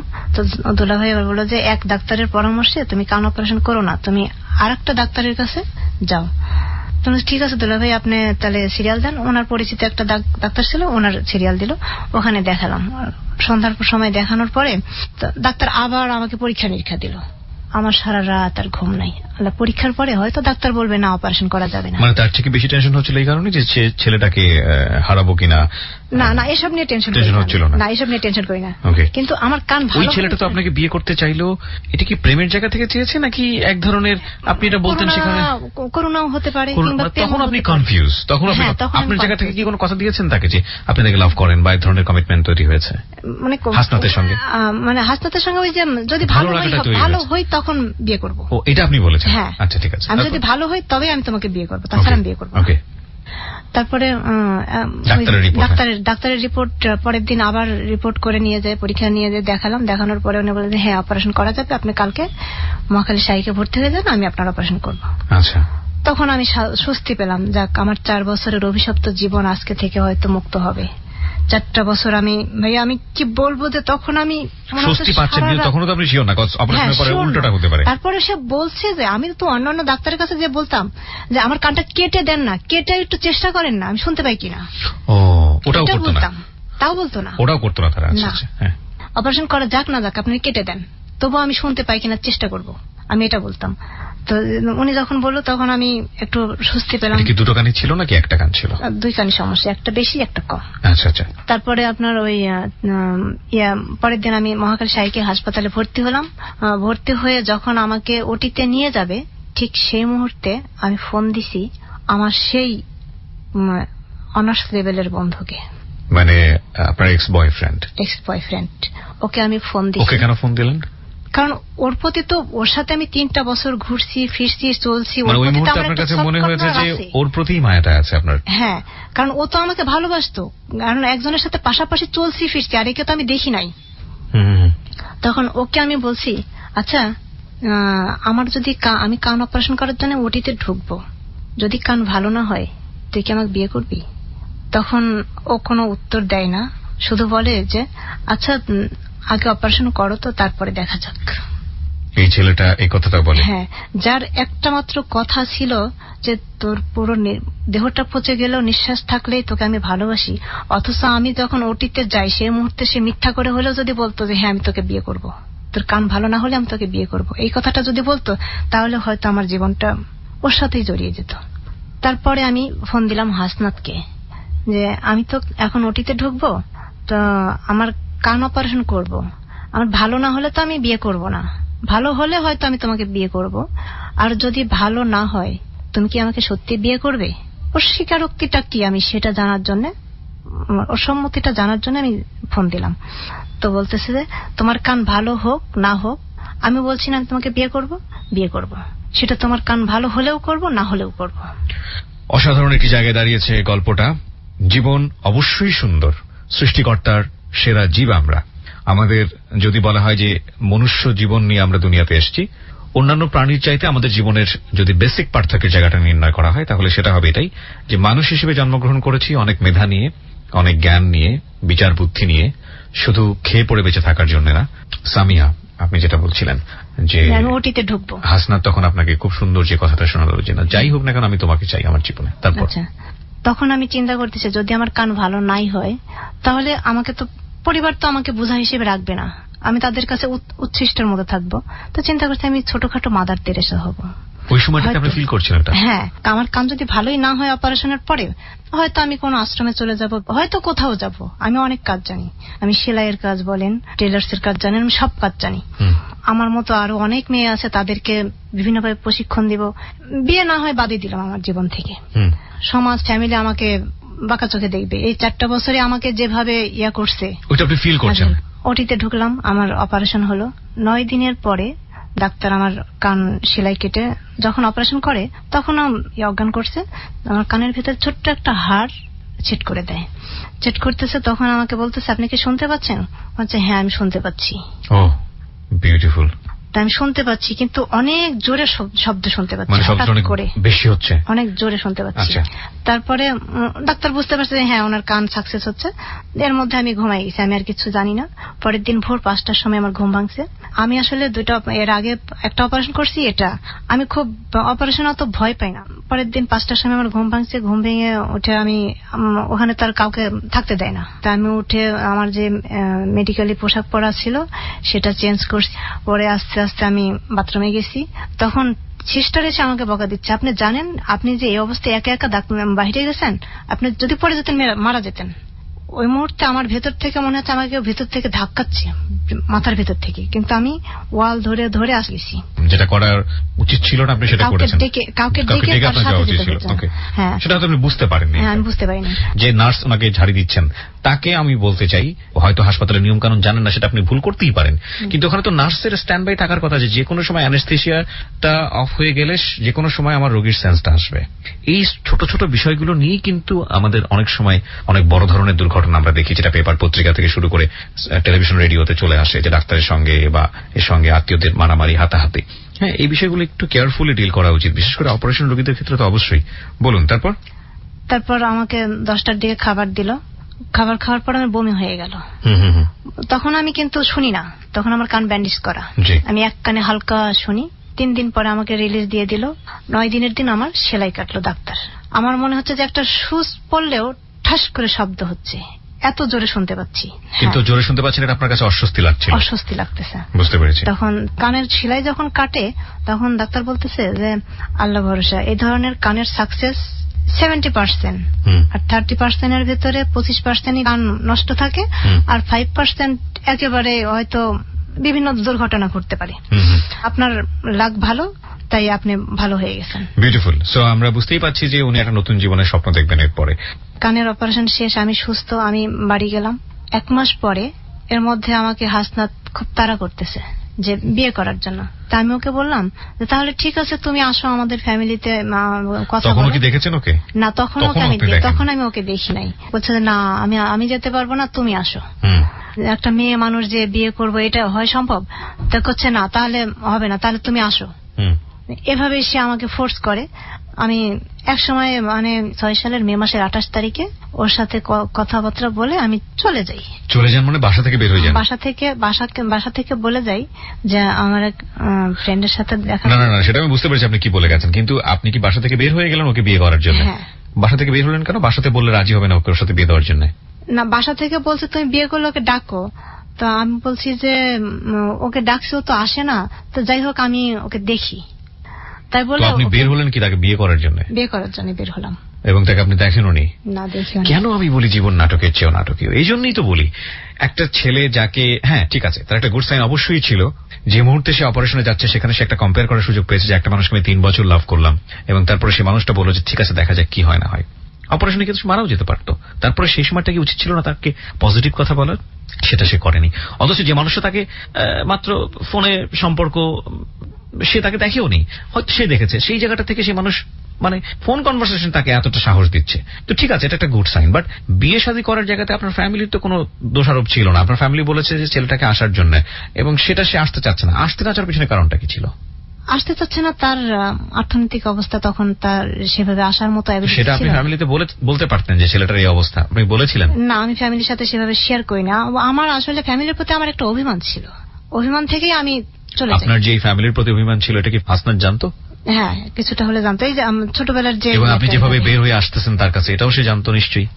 নাকি আপনি তাকে ফোর্স করেন যে আপনি এভাবে চলে যাবেন? নাকি সেই আপনাকে ফোর্স করে যে আপনি চলে যাবেন? তো তখন আপনার মনে হচ্ছিল যে একটা বেকার মানুষের সাথে হাত ধরে একটা ছেলেটাকে আপনি দেখেননি, একটা অনিশ্চিত গন্তব্যের দিকে পা বাড়াচ্ছেন। ওর পাশে যারা বন্ধু ছিল আশেপাশে, ওরা সবাই কথা বলতো, তবে দেখো তুমি ওকে বিয়ে করলে ঠকবা না, ওর বাবার অনেক কিছু আছে, ও যদি কিছু নাও করে তাও সারা জীবন বসে খেতে পারবা। ওর পাশের বন্ধুরা যাদেরকে আপনি দেখেননি, বন্ধুর মা তাদেরকেও আমি দেখি নাই। বন্ধুর মা কথা বলতো, বন্ধুর বউ কথা বলতো, বন্ধুর বোন কথা বলতো। ততদিনে কি ব্যাপারটা এরকম হয়েছে যে আপনি ওকে লাভ করেন? হ্যাঁ, ততদিনে আমি ওকে লাভ করি। তাহলে কোন ইকুয়েশনে যাওয়াটাই উচিত হবে না, কজ লাভ ইজ ব্লাইন্ড। মানুষ যখন প্রেমে পড়ে, মানুষ তখন অসম্ভবকে সম্ভব মনে করে আগাতে থাকে। And love has that kind of force, believe me. Love অনেক কিছুই সাধন করতে পারে, কিন্তু একটা খুব ইন্টারেস্টিং ফ্যাক্ট হচ্ছে এই ইমোশনটা, এই ফিলিংসটা সবসময় থাকে না, সারা জীবন ধরে থাকে না, একটা সার্টেন পিরিয়ড পর্যন্ত থাকে, এবং এই ফিলিংসটা পরাজিত হয়। পরাজিত বলবো না, ঠিক অন্যদিকে চলে যায়। যেমন এরকম একটা কথা আমি কিছুদিন আগে শুনলাম। আমি কপিলের যে কমেডি শো, এটার আমি অনেক বড় fan. He has that kind of sense of humour. So ও বলছিল, আমার খুব ভালো লাগলো অ্যান্সারটা, যে বিয়ের পরে আসলে সম্পর্কটা এরকম থিতিয়ে যায় কেন? বিয়ের আগে সম্পর্কটা থাকে অসাধারণ। একটা মানুষ দেখিনি, বের হয়ে আসতে বলেছে, ব্যাগ গুছিয়ে ফ্যামিলি ছেড়ে বের হয়ে গেলাম তার জন্য। হ্যাঁ, কত বেশি ভালোবাসা থাকলে এটা করা সম্ভব। এই মানুষটাই বিয়ের পরে দেখা যাবে ভাত মাছ হয়ে গেছে। কেন হয়? এটা তো অনেক 99% ক্ষেত্রে এটা হয়। তো লাভটা কি তাহলে শেষ হয়ে যায়? নো, লাভটা শেষ হয়ে যায় না। বেসিক্যালি যেটা হয় ম্যাক্সিমাম মানুষের ক্ষেত্রে, লাভটা চেঞ্জ হয়ে অন্যদিকে চলে যায়। তখন ডিউটি অ্যান্ড রেসপন্সিবিলিটির দিকে চলে যায় লাভটা। It's very good and honest answer. আমার কাছে মনে হচ্ছে যে ইয়েস, বাবা হিসেবে তখন মানুষ চিন্তা করে যে সংসারটা কিভাবে সামলাবো, তখন বেশি কনসেন্ট্রেশন ওদিকে চলে যায়। মেয়েরা সবসময় রোমান্টিক, একটু বেশি রোমান্টিক ছেলেদের চাইতে, কারণ মেয়েরা রোমান্টিক থাকতে হয়তো পছন্দ করে, আল্লাহ তাদেরকে ওভাবেই বানিয়েছে। তারা চায় যে তার হাজবেন্ড যখন বাসায় ফিরবে একটা গোলাপ ফুল নিয়ে ফিরুক, এবং দিস কাইন্ড অফ থিং। এটা আসলে ছেলেদের মধ্যে খুব ন্যাচারালি হয়তো জিনিসগুলো আসে না, কিন্তু তার মানে এখানে যে ভালোবাসাটা কমে যায়, হয়তো রেসপন্সিবিলিটি জায়গাটা দখল করে ফেলে। তবে এটা ঠিক ওই ফিলিংসটা থাকে না। যে গল্পে আমি যাচ্ছি সে গল্পটা আমি কিছুটা জানি, কজ আপনারা ইমাজিনও করতে পারবেন না যে এই মেয়েটির জীবনে ভবিষ্যতে কি অপেক্ষা করছে। একটু শুনতে থাকুন। জি বলুন। তারপর 28 তারিখে আমি বিয়ে করবো। এর মধ্যে 26 তারিখে আমার এক্স ফ্রেন্ডকে আমি আবার ফোন দিই। আবার ফোন দিলেন? হ্যাঁ। এটা তো আপনি উচিত কাজ করেননি। আপনি ফোনটা কেন দিলেন? ওকে ফোন দিলাম, আমার পরশুদিন বিয়ে হবে, তুই কি বলিস? তখন ও বলে যে হ্যাঁ ঠিক আছে, বিয়ে ভালো হলে করে ফেলো। আপনি কি তখনও দৌড়ানাই ছিলেন? হাসনাতকে আপনি অলরেডি লাভ করেন, তারপরেও আপনি ফ্রেন্ড? তারপরে হাসনাতকে আমি দেখি নাই। সো ওই কনফিউশনটা ছিল? ওই কনফিউশন ছিল। আচ্ছা, ওকে। তো ওকে বললাম যে তুই কি বলিস? আচ্ছা ভালো হলে করে ফেলো, আমি আজকে নাইটে ঢাকায় যাব। ঠিক আছে, তো আজকে তোর সাথে আমার শেষ কথা, আর কথা হবে না। ও পরের দিন 27 তারিখে ওর বোনকে দিয়ে আমাকে ফোন দেওয়াচ্ছে। ও ঢাকায় এসে ফিল করতেছে যে না, ওর বিয়ে হয়ে গেল, তোকে আমি হারিয়ে ফেললাম। আচ্ছা, ওকে। তখন ওর বোনকে ওর বড় ভাইয়ের বাসায় পাঠাইছে। বড় ভাইয়ের পা ধরে ওর বোন কাঁদছে, ওর বিয়ে হয়ে যাচ্ছে, ও বাঁচবে না, এখন ওকে বিয়ে করা। ওর বোন আমাকে অনেকবার ফোন দিচ্ছে, তেমন চাপা এখন সম্ভব না। আমার রাগ যে আমি যখন ওকে বললাম আমার বিয়ে হবে, ও তখন বলছে আমি নাইটে ঢাকা যাব। তো এখন আর সম্ভব না। ও যদি ওই মুহূর্তে বলতো যে না তুমি বিয়ে করো না, আমি আসবো। তো ওর আপাকে বলে দিলাম, আপা এখন আর সম্ভব না, আমার বিয়ে অলরেডি সবকিছু ওকে হয়ে গেছে। তখন ও কান্নাকাটি শুরু করছে। তারপরে আমি পরের দিন 28 তারিখে গাড়িতে উঠে রওনা দিলাম, কিছু পোশাক আশাক নিয়ে চলে গেলাম। আমিও যে নামলাম ভাইয়া স্ট্যান্ডে, অঝরে বৃষ্টি। না, কিন্তু যে ছেলেটাকে আপনি বিয়ের আগ মুহূর্তে গিয়েও আপনি ফোন দিচ্ছেন, তাকে আপনি কি বললেন? তখন বললাম যে না, তুই আমাকে চাইতি তাহলে তো তুই ঢাকায় যেতি না, আর রাজি না হলে আমি কেন যাব। সামহাও আপনি তাকে নো বলেছেন। ওকে, তারপর আপনি হাসনাতের দিকে চলে যাচ্ছি। তো বৃষ্টিটা কিসের হলো? আমি যে বাস স্ট্যান্ডে নামলাম, রাজশাহী বাস স্ট্যান্ডে নামার পরে অঝরে বৃষ্টি। এর মধ্যে ওর দুইটা ফ্রেন্ড ও মোটরসাইকেল নিয়ে আসলো। ওকে দেখে তো ভাইয়া আমি তাজ্জব হয়ে গেলাম। কেন? আমি কি করলাম? হায়, আমি কি করিলাম? আসলে আপনার অভিব্যক্তি এরকম হওয়া উচিত ছিল। আমি একটু ট্রাই করে দেওয়ার চেষ্টা করলাম, এটাই হয়। বাট তারপরেও বলি, মেয়েদের জায়গা থেকে মেয়েরা আসলে প্রেমটাকেই বেশি পছন্দ করে, লাভটাকেই বেশি পছন্দ করে, চেহারাটাকে ততটা নয়। এটা মানে আমি আমার বন্ধু সার্কেল সব জায়গার এক্সপিরিয়েন্সের জায়গাটা থেকে আপনাদেরকে যেটা বলতে পারি, কজ এই মেয়েটাও স্যাক্রিফাইস করেছে। আই এম ডেফিনেটলি শিওর আপনি করেছেন। বলেন তারপর। ওকে দেখে আমি তো মানে এখন আমি কি করব? আমি ফিরে যাব? বৃষ্টি না হলে হয়তো আমি ফিরতে গাড়িতে ব্যাক করে চলে আসতাম, এরকম মনে হচ্ছে। হ্যাঁ, এখন বৃষ্টিতে আমি ওকে দেখে আমার মনে হচ্ছে যে না, একে বিয়ে করা যাবে না। একজনকে দেখলেই মনে হয় যে তার ভেতরে পাতাটা পড়া হয়ে যায়। আমি বারবার আমি ওকে দেখতে চাইছি, ও আমার সামনে আসে নাই, এই কারণেই আসে নাই। ও হয়তো জানতো যে ওকে দেখলে আমি বিয়ে করব না। আচ্ছা, এখন যাই হোক, আমি আবার আমার কপালের উপরে সব ছেড়ে দিলাম, যা হয়েছে হয়েছে। আমি যখন চলেই আসছি, ও দেখতে যাই হোক, ভালো তো বাসে। এখন আমার আর ফেরার পথ নেই। হয়তো বৃষ্টি আল্লাহ হয়তো চাইছে এই জন্য বৃষ্টি হয়েছে। এই বৃষ্টি না হলে তো আমার ফিরে যাবার উচিত ছিল। এখন আমার ফিরে যাওয়ার পথ নাই। ওরা আমাকে নিয়ে ফ্রেন্ডের বাসায় উঠলো। তখন অঝরে বৃষ্টি, আমরা ভিজতে ভিজতে বাসায় যেয়ে উঠলাম। ওর ফ্রেন্ডের মা বোন সবাই রান্না টান্না করে মানে কাজে নিয়ে আসলো, বিয়ের যা আয়োজন যা করার সমস্ত কিছু করলো। সেই মুহূর্তে ভাইয়া এটা বললে যদিও বলা উচিতই, ওর কাছে কোনো টাকা নাই। আমি 8,000 টাকা নিয়ে গেছি, আমার সেই টাকা দিয়ে সে কাজীকে দিচ্ছে, সেই টাকা দিয়ে যা খরচ করার করতেছে। এই টাকাটা আপনার কাছ থেকে নিয়ে সে আমার কাছ থেকে নিয়ে করতেছে। আর সে একটা এমন অবস্থায় আছে, পায়ে একজোড়া ছেঁড়া চটি, জিন্সের প্যান্টটা আছে, তাও মানে কত কালের যে পুরাতন, গায়ে একটা ঢলফলা পাঞ্জাবি, মানে দেখতে বিদঘুটে লাগতেছে। বাড়ি ঘরের অবস্থা কেমন ছিল? বাড়িঘর তখন আমি দেখি নাই। তো বিয়েটা কোথায় হচ্ছে? বিয়েটা হচ্ছে ওর বন্ধুর বাসায়। ওকে। ও এর মধ্যে ওর মাকে বলে রাখছে যে মা, ওর মা আবার বৃদ্ধ, বাড়িতে ও আর ওর এক বোন থাকে, বিয়ে হয়নি তখন বোনটার। তো বোন কিছু করে না, ওর বৃদ্ধ মা রান্না করে। তো ওর বোন কিছু করে না, ভেতরে মাকে বলছে মা আমি কিন্তু বিয়ে করে ফেলবো, আমি যে কোনো একটা মেয়েকে বিয়ে করে নিয়ে আসবো, তোমার এই কষ্ট আমার সহ্য হয় না। তোর মা বলছে ঠিক আছে করিস। মায়ের এইটুকু অনুমতি পাইছে। তখন ফ্রেন্ডের বাড়িতে বিয়ে হয়ে গেল। রাত 11টার সময় ওদের বাড়িতে নিয়ে আমাকে পৌঁছাই দিল বন্ধুরা মিলে। আপনার রাজশাহী কোর্টের পাশে বাড়ি। আমার শ্বশুর অ্যাডভোকেট ছিলেন। বাড়িটা সেই 60-70 বছর আগের করা, ছাদগুলা ধসে ধসে পড়তেছে, এরকম অবস্থা। যাক, আমার কপালে যা ছিল হয়েছে, মেনে নিলাম। রাত্রে ওদের বাসায় গেলাম, যাওয়ার পরে ওর মাকে ডেকে বলল মা আমি তো বিয়ে করে নিয়ে আসছি। ওর মা খুব জেদি, ডেকে টেকে কথা বলতেছে না। যাই হোক, আমরা বলে টেলে ঠিক আছে ভালো করছিস, বিয়ে করছিস, এখন থাক, কাল সকালে কথা হবে বলে ওর মা সকালে উঠে চলে গেল বোনের বাড়িতে। ওর ছোট বোনের বাড়িতে যে বোনের হাজবেন্ডকে বললো, ওর বোনের হাজবেন্ড আবার ফুফাতো ভাই, যে বললো যে এরকম হাসনাত তো বিয়ে করে ফেলছে, এখন কি করা যায়। তো ওর বোনের হাজবেন্ড বলে দিল যে মেয়েটাকে বোঝাই সুঝে এখন বাড়িতে পাঠিয়ে দেন, 1 মাস পরে যে আমরা আনুষ্ঠানিকভাবে নিয়ে আসবো। এর মধ্যে ওর মা ওর বোনের বাসা থেকে এসে আমাকে বলল যে তোমার বাপ ভাইকে ডেকে তুমি বাড়ি চলে যাও। বাড়ি যে আমি আমার ব্যাংক থেকে টাকা পয়সা উঠায়, যাই হোক একটা বউ হিসেবে আমি তোমাকে গ্রহণ করে আমার মেয়ে জামাইটামাই নিয়ে আসবো।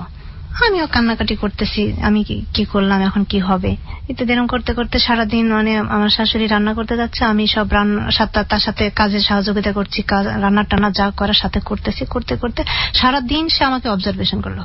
অবজার্ভ করে তারপরে সন্ধ্যার সময় আমাকে বুকে ধরে নিয়ে বলতেছে যে যাই বলুক মা তোকে যেতে হবে না। এটা কে বলছে? আমার শাশুড়ি বলতেছে। আচ্ছা। আমার জামাই মেয়ে এসে আমাকে রেঁধে খাওয়াচ্ছে না। মানে আমি সকাল থেকে সারাদিন যে পর্যন্ত কাজটা কর্ম করছি, সে খুব খুশি আমার পরে, সে আমাকে মেনে নিচ্ছে। সন্ধ্যার সময় তুই থাক, বাস। তখন আমি ওখানে জায়গা পেয়ে গেলাম। তারপর আমার বিয়ে হয়ে গেল, শ্বশুর বাড়ি চলে আসলাম, শাশুড়ি মেনেও নিল। 2 মাস থাকলাম ওখানে। আমার বেকার স্বামী, আমাকে সারাদিন পরিশ্রম করতে হতো, সংসারে যা কাজ সম্পন্ন করতে হতো। আচ্ছা করলাম। এখন দেখি আমার স্বামী অলস, সারাদিন ঘুমায়, সন্ধ্যার সময় বের হয়, মানে যে বাহিরে আড্ডা মেরে বন্ধু দোকানে টোকানে আড্ডা মেরে উনি ফেরে রাত 1টার সময়, 12:30 1টা। সবাই বলে তোর বিয়ে করছিস, ঘরে বউ আছে। বিয়ের পরপরই আপনি এটা দেখতে পেলেন? হ্যাঁ, এটা দেখতেছি। চেষ্টা করি যে ওকে ঘরে ফেরানো, তাড়াতাড়ি ফিরবে না। সারাদিন ঘুমায়, সে সারা রাত জেগে থাকে। আমিও সারা রাতে ঘুমাতে পারি না। দেখি যে আমি ঘুমাতে ঘুমাতে ভোর 4টার দিকে ঘুমাই, ওদিকে 6টা বাজতে শাশুড়ি ডাক শুরু করে দেয়, ওঠো, নাস্তা করো, এই করো সেই করো। আচ্ছা, এভাবেই পার হলো 1 বছর। মাঝে মাঝে আমি চিৎকার করে কান্নাকাটি করতাম, কি করলাম আমি, এই মানুষ তো ভালো হবে না। 1 বছর পুরো। ওই সময় কি বাড়ি থেকে আপনার সঙ্গে যোগাযোগ করা? হ্যাঁ, আমাকে 2 মাস পরে যে আমাকে নিয়ে আসলো আমাদের ফ্যামিলি থেকে। আচ্ছা আচ্ছা। আমার হাজবেন্ড দেখে, কিন্তু কেউ লাইক করে না, তার লুকিংটা দেখেই কেউ পছন্দ করে না। আচ্ছা। তো এভাবে কষ্ট করে কাটাই। কিন্তু ও আমাকে তখন প্রচন্ড ভালোবাসে। সে অলস হোক, যাই হোক, কাজ না করুক, ঘুমাক, যাই হোক, আমি যদি কোনো কষ্টে, তাদের পারিবারিক ভাবে কোনো কষ্টে যদি আমার চোখের পানি 1 ফোঁটা পড়ে, তারপরে 3 ফোঁটা আমার জন্য সে কান্নাকাটি শুরু করে দেয়। আমার কষ্ট হলে পরে সে আমাকে বুকে জড়াই ধরে নিয়ে আমাকে সান্ত্বনা দেয়, ঠিক আছে তো আমাকে ভালোবাসে। আর যাই হোক, আমি আমার ভাগ্য তো মেনে নিছি। বাবার যতই থাক, বসে খেলে তো এখন বিয়ে করছে, বউ নিয়ে তো আর মা বসাই ভাত দিবে না, এই নিয়ে একটু গন্ডগোল। তো আমি বলে ঢাকায় পাঠিয়ে দিলাম। ওর এক ফ্রেন্ড থাকে ঢাকাতে, ওর কাছে পাঠিয়ে দিলাম। ওখান থেকে একটা চাকরি হলো। চাকরি মানে 3 দিন করার পরে আমি অসুস্থ হই। যেই ফোন শুনছে যে আমি অনেক অসুস্থ, তো চাকরি মাকরি ফেলে থুয়ে শুধু ব্যাগটা কাঁধে করে নিয়ে চলে গেছে আমাদের বাড়িতে। হাসনাত? হ্যাঁ, হাসনাত। চলে যাওয়ার পরে আর চাকরি আসলো না। তো তো যে আবার 1 মাস বাড়িতে থেকে আবার পাঠালাম, আবার চাকরি নিল, চাকরি নেওয়ার 1 মাস পরে আবার আমাকে নিয়ে আসলো। না, আমি ওর মাকে ফোন দিল, আমি ওকে ছাড়া চাকরি করতে পারবো না। আমি এসে দেখি কি ভাইয়া, যাদের সঙ্গে থাকে, ব্যাচেলারদের সঙ্গে থাকে, তাদের সঙ্গে থাকতে থাকতে একটা ছেলের গার্লফ্রেন্ডের নাম্বার নিয়ে তার সাথে কথা বলে। তো কেন তুমি এর সাথে কথা বলো কেন? ওই ছেলেটার গার্লফ্রেন্ড। তো ওর গার্লফ্রেন্ড তোমার কথা বলা দরকার কি? এমনি বলি ওই ছেলেটা। আচ্ছা, ও ছেলে মিথ্যা বলুক সত্য বলুক, সে কথা বলতেছে বলুক, তোমার মাথা ব্যথা কেন? তুমি ওর সাথে কথা বলবে না? ওই মেয়ের সাথে কথা বলে, চুপে চুপে কথা বলে, তখন তো একটু টাকা বেশি কাটতো। আমি আবার ওর ডায়াল কল চেক করতাম, কতক্ষণ কল দিচ্ছে, কতক্ষণ কথা বলছে, তখনই বুঝতাম। এই নিয়ে আমাদের 15-20 দিন একটু গন্ডগোল চললো। তখন চিন্তা করলাম না, আমি চলেই যাব। তখন আমার পায়ে ধরে কান্নাকাটি শুরু করে দিল। তো এইভাবে আস্তে আস্তে ওটা কেটে গেল। আমি 1 বছর স্ট্রং ওর সাথে থাকলাম ঢাকাতেই। ও 2008 সালে ওর মা হজে যাবে, ওর বোনের বিয়ে হয়ে গেছে, ওর বাবা ফোন দিল, বউকে পাঠিয়ে দে, আমি একা কার কাছে থাকবো। আমি আবার ওর মায়ের কাছে চলে গেলাম। 1 বছর থাকতে থাকতে আমি ও বাড়ি গেল, আমি কনসেপ্ট করলাম। ওকে। তা আমি কনসেপ্ট করে আমি অসুস্থ, এখন ওর মাকে দেখবো না, আমি ওখানে থাকবো, আমাকে কে দেখবে? তখন ওর মা বললো, তুমি না হয় বাড়ি যাও, তুমি বাড়ি গেলে তো আমার মেয়েরা এসে আমাকে একটু দেখবে, তুমি থাকাকালীন তারা আর আমাকে করবে না। ওরা আবার একটু অন্যরকম ভাইয়া, কারণ কোনো ভাই বোনের সাথে ভাই বোনের সম্পর্ক নাই। আমার বাচ্চা যখন 1.5 মাস পেটে, তখন আমি বাড়ি চলে আসি। আমি একেবারে বিছানায় উঠতে পারি না, খেতে পারি না, সারাদিন খালি বমি করি। 3.5 মাস থাকার পরে আমি আবার একটু সুস্থ হলাম। তখন আমাকে বললো, তুমি এখন বাড়ি যাও। বাড়ি যেয়ে দেখি ওর বোন, যে বোনটার বিয়ে হয়েছে, ও বাড়ি চলে আসছে। আমি যাওয়ার পরে অলরেডি আর কোনো কাজ করে না সে। আচ্ছা। সমস্ত কাজ আমাকে করতে হয়। এরকম করতে করতে আমার বাচ্চা যখন 9 মাসের পেটে, তখন সে মোবাইলে আরেকটা মেয়ের সাথে সম্পর্ক তৈরি করে। তখন আমি দেশে সারাক্ষণ তার মোবাইল বিজি পাই। সে ওই মেয়েটার সাথে কথা বলতে বলতে তার সাথে এমন সম্পর্ক হয়েছে, সে তাকে বিয়ে করবে। এর মধ্যে আমার বেবি হওয়ার সময় হয়ে গেল, মেডিকেলে আমাকে ভর্তি করলো, বাচ্চা হবে। ও থাকে সারাক্ষণ ওই কানে ইয়ারফোন আর কথা। আচ্ছা, আমার সামনেই। ডাক্তার নার্সরা বিরক্ত হয়ে গেল। যখন আমার বাচ্চা সিজার করে হয়েছে 3 দিনের দিন, আমি ওই মেয়েকে আর খুঁজে পাচ্ছি না। মেয়ের নাম্বার আমার কাছে আছে, কিন্তু ওই নাম্বারে আমি খুঁজে পাচ্ছি না ওই মেয়েকে। মানে মেয়ের নাম্বারটা আপনি আগে নিয়েছি, আমি যেভাবে হোক জোগাড় করছি। সেগুলা বলতে গেলে অনেক বড় কাহিনী। যেদিন আমার বাচ্চার 3 দিনের দিন বয়স, সেদিন আমি রাত্রে ওই মেয়েকে ফোন দিছি, ওই ফোন ধরছে মেয়ে। বলছে যে, আপা, আপনি আপনার হাজবেন্ডকে কালকের দিনের জন্য আটকান, না হলে ও কালকে চলে আসবে, আমাদের বিয়ে হবে। ওই মেয়েকে কিন্তু সে দেখে নাই, শুধু মোবাইলই। আপনার বাসায় জানি কি আছে, আমি জানি যে বাসায় আমার কাছে 10,000 টাকা আছে, এই টাকা নিয়ে ও পরের দিন চলে আসবে বিয়ে করতে। আচ্ছা, আমি এখন কি করবো ঠিক পাচ্ছি না। আমার বোন ওদের বাড়িতে আছে, আর আমার মা আছে হাসপাতালে আমার কাছে। তো আমার বোনকে বললাম, দেখ, অমুক জায়গায় চাবি আছে, অমুক জায়গায় টাকা আছে, ওই টাকাগুলো নিয়ে তুই সকালে মেডিকেলে চলে আয়। টাকা না পেলে তো আর ঢাকা যেতে পারছে না। পরে টাকা খুঁজতেছে, ঢাকায় আসবে, টাকা খুঁজে পাচ্ছে না, আমাকে ফোন দিচ্ছিল, টাকা তো আমি নিয়ে আসছি। তো কেন টাকা নিয়ে গেলে? তো বলছে, আমার দরকার আছে, আমি নিয়ে আসছি টাকা। মেডিকেলে যে আমাকে মেরে ধরে হয়ে ওখান থেকে টাকা নিয়ে চলে আসলো। আমি অ্যাডমিট রোগী, ডাক্তাররা বললো যে ওই ছেলেকে ঢুকতে দিয়ে না, কোনো অ্যাক্সিডেন্ট হয় আমাদের পুলিশ ডাকো। এর মধ্যে বেরিয়ে গেল। এর ভেতরে আমার ছেলে জন্ডিস দেখা দিল। জন্ডিসের জন্য আরো 2 দিন হাসপাতালে ভর্তি থাকলাম। ও ঢাকা আসা ক্যান্সেল হয়ে গেল। আর ওই মেয়েটাও মোবাইল অফ করে দিল। 5 দিনের দিন আমাকে নিয়ে আসলো ওদের বাড়িতে। নিয়ে এসে আমার সামনেই সে কান্না করতেছে, আহারে আমার ময়না পাখি আজ কত দূরে, তুই আমার জীবনটা ধ্বংস করে দিলি। এই ময়না পাখিটা হচ্ছে ওই মেয়েটা। এত কিছুর পর আপনি ওই হাজবেন্ডের কাছে কেন আছেন ওই সময়টাতে? ওটা তো কেবল শুরু করলাম, আমার এর চেয়েও বেশি হয়েছে, এর চেয়ে বেশি এখন। তারপরে ওই মেয়ের সাথে মেয়ের যোগাযোগ করে না ওর সাথে। তো ও কান্নাকাটি করে আর আমাকে মোবাইলে অল টাইম ফোন দিয়ে গালাগালি ঝগড়াঝাটি। মানে আমার কোনোদিন সারা রাত ওর মোবাইল গালাগালি শুনতেই যায়, সারাদিন না খেয়ে যায়। এই অবস্থা 6 মাস গেল। এর মধ্যে আমার ছেলেকে নিয়ে ওদের বাড়ি গেলাম। 3.5 মাস বয়স যখন, তখন ও গেছে। আমার ছেলের খুব জ্বর। ওর মোবাইল থেকে আমি কিছু মেসেজ অপশনে যে কিছু ওই মেয়ে যেসব নাম্বার থেকে মেসেজ পাঠাচ্ছে, ওই নাম্বারগুলো আমি টুকে রাখলাম। টুকে রেখে ওই নাম্বারে আমি পরে ফোন দিলাম। নাম্বারে ফোন দিয়ে দেখি যে ওই মেয়ের চাচা তো দুলাভাই ধরছে। বললাম, আচ্ছা মেঘলাকে? তো বলতেছে আমার বোন, বলছে সে আমার হাজবেন্ডের সাথে এই করতেছে, আমার একটা সংসার ভেঙে দিচ্ছে, আমার একটা সন্তান আছে, আমার ছেলে না থাকলে তো কোনো কথাই ছিল না ভাই। যেদিন আমি বুঝতে পারছি, আমি সেদিন ওকে ডিভোর্স করে দিই। কারণ এমনিতে তো আমি সবকিছু মানায় নিয়ে শুধু ভালোবাসাটুকু নিয়ে বেঁচে আছি। চোখে দেখলাম সহ্য, বলতে গেলে ওর সাথে আমার শেষ করতে আমার অসহ্য লাগে। আচ্ছা, ওকে। যাই হোক পরে শালী পরিচয় দিল, এগুলো করছে, কয় যে আসলে ও যা বলছে সবই মিথ্যা, ও বিবাহিত একটা মেয়ে, ট্রাক ড্রাইভারের মেয়ে, ও বলছে যে ঢাকায় বাড়ি আছে, সেই আছে, ওর বাবা ব্যবসা বাণিজ্য করে। যাই হোক আমার হাজবেন্ডকে সে লোভ দেখাই ব্ল্যাক করুক, যাই হোক একটা কিছু করছে। 3 বছর চলে গেল, তখন সে মানে অন এন্ড অফ এই ধরনের সম্পর্কের মধ্যে সে আছেই না, তো 3 বছরে মোটামুটি ভালো। আচ্ছা, ওই মেয়ের ক্লোজের পরে সে সত্যি রাগারাগিও না, ঝগড়াঝাটিও না, আসি, কিন্তু আমার ভেতরের যে ভালোবাসা সেটা কিন্তু চলে গেছে তারপর থেকে। তারপরে 13 সাল থেকে এপ্রিল মাসে এসে সে ফিলিপাইনে একটা ডার্মিসা নামের একটা মেয়ের সাথে সে ফ্রেন্ডশিপ হয়।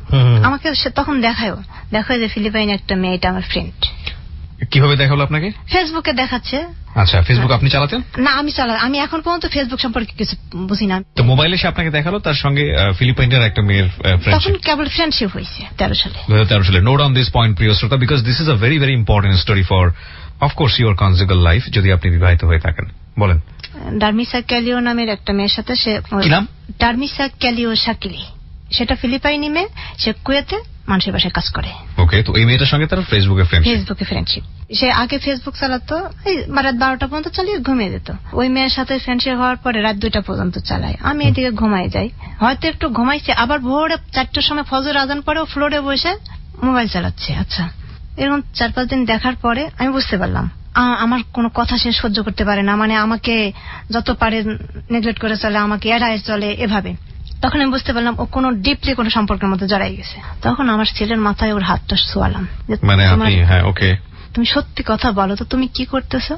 তার মোবাইলে আমি দেখি যে ওই বিদেশি নাম্বারে কল দেওয়া, ডায়াল কলে এত মিনিট কথা বলে, 17 টাকা মিনিট করে কথা বলে প্রতিদিন। সে 500-700 টাকা মোবাইলে ঢোকায় কথা বলতো। যেদিন আমি ওর মাথায় হাত ছোঁয়ে নিছি, তখন হচ্ছে হ্যাঁ ওকে আমি ভালোবাসি, আমাকে বিয়ে করবো, তো সমস্যা আছে। তারপরের দিন থেকেই আমাকে মারধর শুরু করলো। তখন আমি ওকে কান্নাকাটি করে বলে, দেখো আমি তোমাকে ছেড়ে দিন, তোমাকে আমি মুক্তি দিতাম, কিন্তু আমি ছেলেটা কি করবো, এই জায়গা থেকে সরে আসো, ফিলিপাইনে যাবো, ওকে বিয়ে করবো, ওকে বিয়ে করলে আমি ওখানকার নাগরিক হব, আর নাগরিক হলে ওখান থেকে আমি বিভিন্ন রাষ্ট্রে যেতে পারবো। তার হচ্ছে এই আশা। একটানা 7 দিন মারলো আমাকে, 100 বার কান ধর করে উঠবস করালো। এবং আপনি সেটা করলেন? আমি না করলে আমার হাড্ডিতে বাড়ি দেয়। তুই বল, আমি ডার্মিসাকে বিয়ে করব, তুই কোনো কিছু বলবি না, তুই যদি বলিস তাহলে তোকে আমি মেরে ফেলবো। আমার ছেলের বয়স তখন 3 বছর। ছেলে প্রচুর কান্নাকাটি করতো, চিৎকার করতো, তা মানতো না। তো 7 দিনের দিন আমাকে বিকাল 3টার সময় প্রচুর মারলো। আমার কাছ থেকে মোবাইল, টাকা পয়সা যা ছিল সমস্ত কিছু, আমার আইডি কার্ড থেকে শুরু করে কাপড় চোপড় ঝেড়ে রেখে আমি কি নিলাম না নিলাম আমাকে গাড়িতে উঠায়, গাড়ি ভাড়া দিয়ে পাঠিয়ে দিলাম। রাত 10টার সময় আমাদের বাড়ি ইয়েতে যেয়ে পৌঁছালাম। বাড়িতে যে এসব বললাম, তো বললো যে ঠিক হয়ে যাবে, এখন কি করবা, আমাকে সাপোর্ট করতেছে না, একা বিয়ে করছে, এখন একটা বাচ্চা আছে, এগুলো করতেছো, ঠিক হয়ে যাবে। এরকম করে আমি বাড়িতে প্রায় মাসখানেক পড়ে থাকলাম। এর মধ্যে আবার ও বাড়ি গেল, ওদের বাড়ি গেল, ও গেল, আমিও গেলাম। ওদের বাড়িতে যে ওর মাকে জানালাম, ওর বোনকে জানালাম, যাদের মাধ্যমে আমার বিয়ে হয়েছে তাদেরকে জানালাম। ও চলে আসার পরে, ও ঢাকাতে চলে আসার পরে এই হচ্ছে, তবে তুমি ও থাকতে কেন বললা না, এগুলা ও থাকতে বললে তো আমাকে মারবে। এই কথাটা ওর বোন আবার ওকে বলে দিল যে ও এরকম 1-1.5 ঘন্টা বাজারে যে ও বুঝতে পারছে যে আমি নিশ্চয়ই কারোর কাছে বলতে গেছি। তারপর আমাকে মোবাইলে আবার গালাগালি। আমি বাড়ি চলে আসলাম, মানে এ বলতেছে যে অমুক কবিতা যাচ্ছে, সেই দিলে ভালো হবে, ওই দিলাম। যাই হোক আমি এইসব নিয়ে আসলাম। 1 মাস হয়ে গেল প্রায়। তখন ফোন দিল, তুমি চলে আসো, আমার খাওয়া দাওয়ার সমস্যা হচ্ছে। আমি আসলাম। ভাইয়া রোজাতেও এসে আমি ওই একই অবস্থা, সারা রাত একভাবে মোবাইলে সে চ্যাটিং করে, আর ওই যখন কথা বলার বাহিরে যে কথা বলে। আমি বললেই প্রতিদিন আমাকে মারে। আর আমার ছোট ছেলে চিৎকার করে, আব্বু আমি মাপ চাই, আমি তোমার কাছে মাপ চাই, আমার আম্মুকে মেরো না। 3 বছরের ছেলে, আমার আম্মুকে মেরো না, আমি মরে যাবো, আমার বুকে ব্যথা করে। সে মানেই না, সে প্রতিদিন আমাকে মারে। এইভাবে মারতে ভাইয়া রোজার ঈদে বাড়ি গেলাম। ঈদে ওর বন্ধুরা ওকে বোঝালো যে তুই যদি এগুলা করিস আমরা তোর সাথে সম্পর্ক রাখবো না, ওকে রাখো না। এর মধ্যে ওই মেয়ের আমি নাম্বার নিলাম, ওই মেয়েকে আমি মেসেজ পাঠালাম যে তুমি এগুলা করো না, তুমি আমার সংসার ভেঙো না, আমার একটা বাচ্চা হয়েছে, যদি বাচ্চা না হতো তাহলে আমি ছেড়ে দিতাম। তো ওই বলছে ওকে, তাই বলে ওকে ইয়ে করে দেয়, ফেসবুক ব্লক করে দেয়। তো আরো অন্যান্য মেয়েদের সাথে করে। ওর একটা নেশার মতো পেয়ে গেল ভাইয়া। 13 সালের নভেম্বরে স্ট্রোক করে। সকালে নাস্তা খাবে 9:30-10টা বাজে। আমি বলছি তুমি খেয়ে নাও, নাকি ওটাতে পেট ভরে। আমি শুধু এটা বললাম কেন, এই কথা বললাম কেন ভাইয়া, আমাকে 1 ঘন্টা মারলো। সে আমাকে লাথি কিল ঘুষি আমার গলা চিপে ধরে মাইরে, ওহো, মানে চুল ধরে এদিকে একটা ঢিপ দিল, মাথার এদিক ধরে ওদিকে একটা ডিপ দিল, মানে ওয়ালের সাথে আমার মাথা এখানে ফুলে গেল, এখানে ফুলে গেল, আর গলার চিপার দাগ, মানে এটা 10টা-11টার দিকে করলো, মানে গড়াগড়ি করে কান্নাকাটি করতেছে। আমার ব্যথার যন্ত্রণায় ভাই আমি উঠতে পারতেছি না। আমি আল্লাহকে বলছি, আল্লাহ ডার্মিসা দিদার ওর হাটটা তুমি নষ্ট করে দাও। ঠিক সেই মুহূর্তে সিগারেট খেয়ে পানি খাইছে, আর তখন ওর বুকে চাপ ধরছে। তো আমার ছেলেকেও বলতেছে, তোমার আম্মুকে ডাকো, আমাকে পানি দিয়ে আমার বুক চেপে ধরছে। আমি আবার তখন হচ্ছে, আব্বু মরে গেল, তাড়াতাড়ি আসো, আব্বুকে পানি দাও। তো আমি বলছি, না দিব না। ডার্মিসা দিদার হার্ট এই নামে একটা আইডি খুলছে, ওর হার্টটাকে তুমি ব্লক করে দাও। আল্লাহ তো দিছে। তারপরে দেখি যে আসলে অস্থির হয়ে যাচ্ছে, ঘেমে যাচ্ছে, ফ্যান চলতেছে। আমি যে পানি দিলাম, পানি দেওয়ার পরে পানি দিচ্ছে আর বলতেছি, আল্লাহ বলে কবুল করে না। এই কথা বললাম কেন, আমার অপারেশন করা কানের উপর ঠাস করে অবস্থাতে আমাকে মারলো। আমি পানি টানি সারা ছেড়ে দিয়ে ওকে মশাটা দিয়ে চলে আসলাম। ওর অফিসের অ্যাসিস্ট্যান্ট ফোন দিছে, তুমি আসো, আমি অসুস্থ, আমাকে হাসপাতালে নাও। তো আমি আবার ফোন কেড়ে নিয়ে বলছে, কিছু হয় নাই, এমনি পানি খেতে খেতে বুকে আটকাই গেছে, শুয়ে থাকলে ভালো হবে। ও আর আসে নাই, 3টা পর্যন্ত ওই অবস্থায় আছে। আমি আর যাচ্ছি না কাছে, আমি ব্যথার যন্ত্রণায় আমি আর এক রুমে শুয়ে আছি। 3টার সময় ওর অ্যাসিস্ট্যান্ট গেছে, অ্যাসিস্ট্যান্ট যে ওকে হাসপাতালে নিয়েছে, ইসিজি করছে। তখন ওই মুহূর্তে কোনো টাকাও নাই ঘরে ভাইয়া। বললাম না যে প্রতিদিন প্রচুর টাকা খরচ করে। আমার কাছে মাত্র 350 টাকা ছিল, সেই টাকা দিয়ে দিছি। তখন ডাক্তার বলছে ওনাকে দ্রুত হৃদরোগ ইনস্টিটিউটে নিয়ে যেতে হবে, ওনার হার্ট ব্লক করছে। আমাকে 5টার সময় হাসপাতাল থেকে ফোন দিচ্ছে, ওর অফিসের বস গেছে, ওর কলিগরা গেছে, ভাবি আপনি তাড়াতাড়ি আসেন, ওকে হাসপাতালে নিতে হবে। আমি ভাইয়া যাবো, আমি হাঁটতে পারতেছি না, আমার 2টা পা ব্যথা, ছেলের জ্বর। তারপর বলছে কি আপনারা নিয়ে যান, আমি যেতে পারবো না, আমি শারীরিকভাবে খুব অসুস্থ। তারপরে আমি ওদের ডাকে আমি গেলাম, যে সন্ধ্যার সময় ওর এক কলিগকে সাথে করে নিয়ে আমি হৃদরোগ ইনস্টিটিউটে নিয়ে এসে ভর্তি করলাম।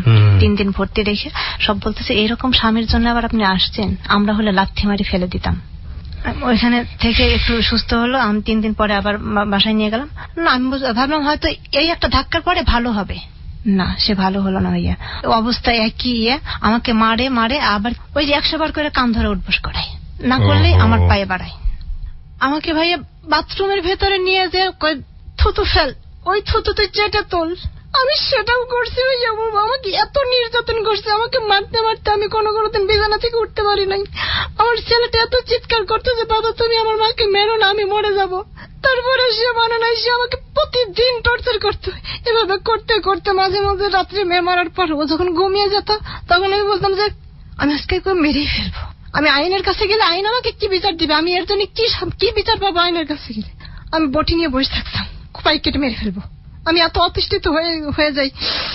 আবার ছেলের দিকে তাকাই দেখি, আচ্ছা আমি ওকে মারলাম, নিজে জেলে থানায় যে ধরা দিব যে আমি ওকে মেরে আসছি, আমার বিচার যা হয় হোক, জেল হোক আর ফাঁস হোক, যাই হোক একটা হবে।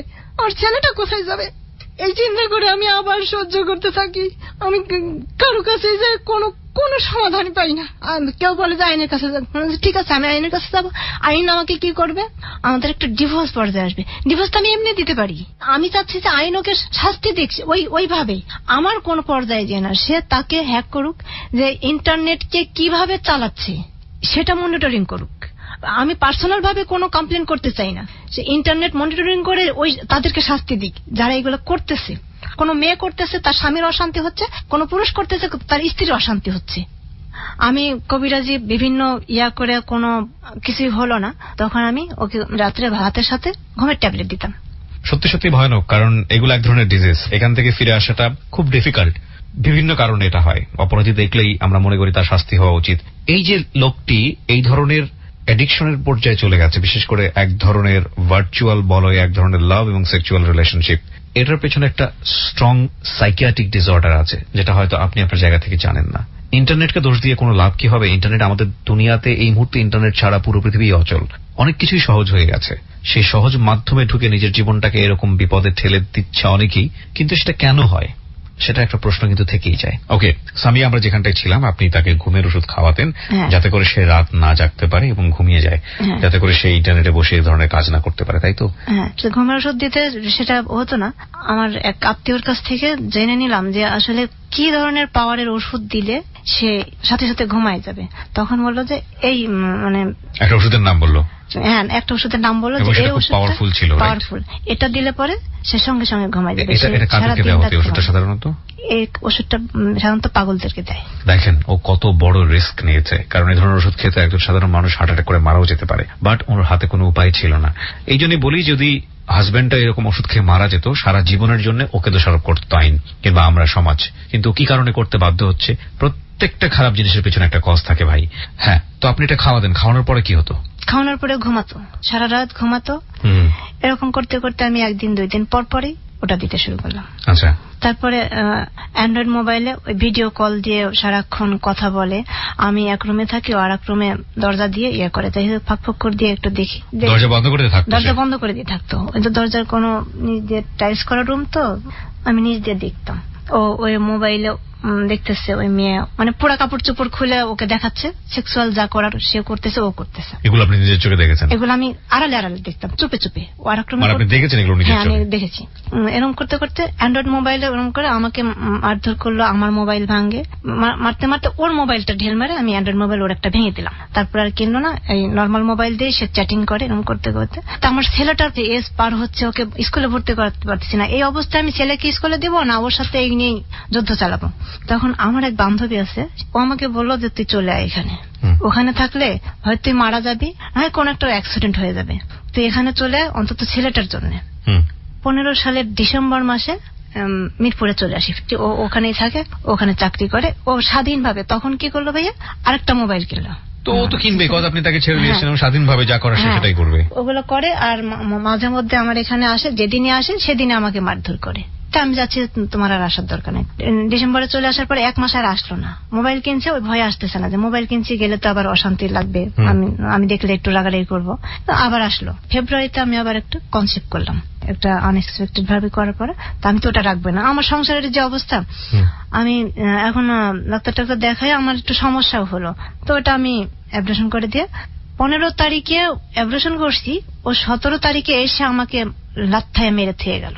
কারণ যেসব মেয়েদের সাথে ইয়ে করতেছে, ওর মোবাইল ঘেটে আমি তাদের নাম্বার নেই, তাদেরকে আমি মেসেজ পাঠাই। ওইসব মেয়েদেরকেও বলে কি যে আমার একটা বাচ্চা আছে, আমার বউয়ের সাথে সম্পর্ক নাই, ডিভোর্স হয়ে গেছে। আমি তো বুঝতে পারছি যে একটা জিনিস, যে ও অনেকগুলো মেয়ের সঙ্গে ধরনের সম্পর্ক করতো। অনেকগুলো। মানে এটা কি এক ধরনের পারভার্টেড সেক্সুয়াল রিলেশনশিপ ছিল? মানে ব্যাপারটা কি এরকম যে ওই ধরনের মেয়েদের সঙ্গে সে যোগাযোগ করে এক ধরনের অসুস্থ বিকৃত যৌন ক্ষুধা যেটাকে বলে, এই ধরনের বিষয় ছিল শেষ পর্যন্ত, নাকি অনেক দূর পর্যন্ত চলে যেত? অনেক দূর বলতে যেটা বোঝাচ্ছি, তাদেরকে বিয়ে শাদী করার প্রপোজ দেওয়া, প্রেমের জায়গায় চলে যাওয়া, প্রেম করে, মানে জান শোনা, জাদু, মানে বউ ওদেরকে বাংলা শিখাইছে। বেসিক্যালি কারা ছিল? এরা সবাই ফিলিপাইনি। সব ফিলিপিনি নাগরিক? হ্যাঁ। অদ্ভুত তো। ওকে, সবাইকে ওই যে মানে ভালোবেসে যেসব কথাগুলো বললে ওকে, মানে ওর আমি রেকর্ডিং গুলো শুনি, এই মোবাইলে অনেক রেকর্ডিং ছিল, মুছে দিছে। রেকর্ডিং গুলো আমি পরে শুনছি, ইংলিশে বলতো, তোমাকে বিয়ে করব, সংসার করব, তোমার বাচ্চা হবে, আমার একটা বাচ্চা আছে, সব নিয়ে থাকবো, একসঙ্গে থাকবো, সমস্ত জীবনের জন্য আমি তোমাকে চাই, আমি তোমাকে ছাড়া বাঁচবো না, ইত্যাদি ইত্যাদি। এগুলো বলে বলে মানে এইসব রেকর্ডিং আমি শুনতাম।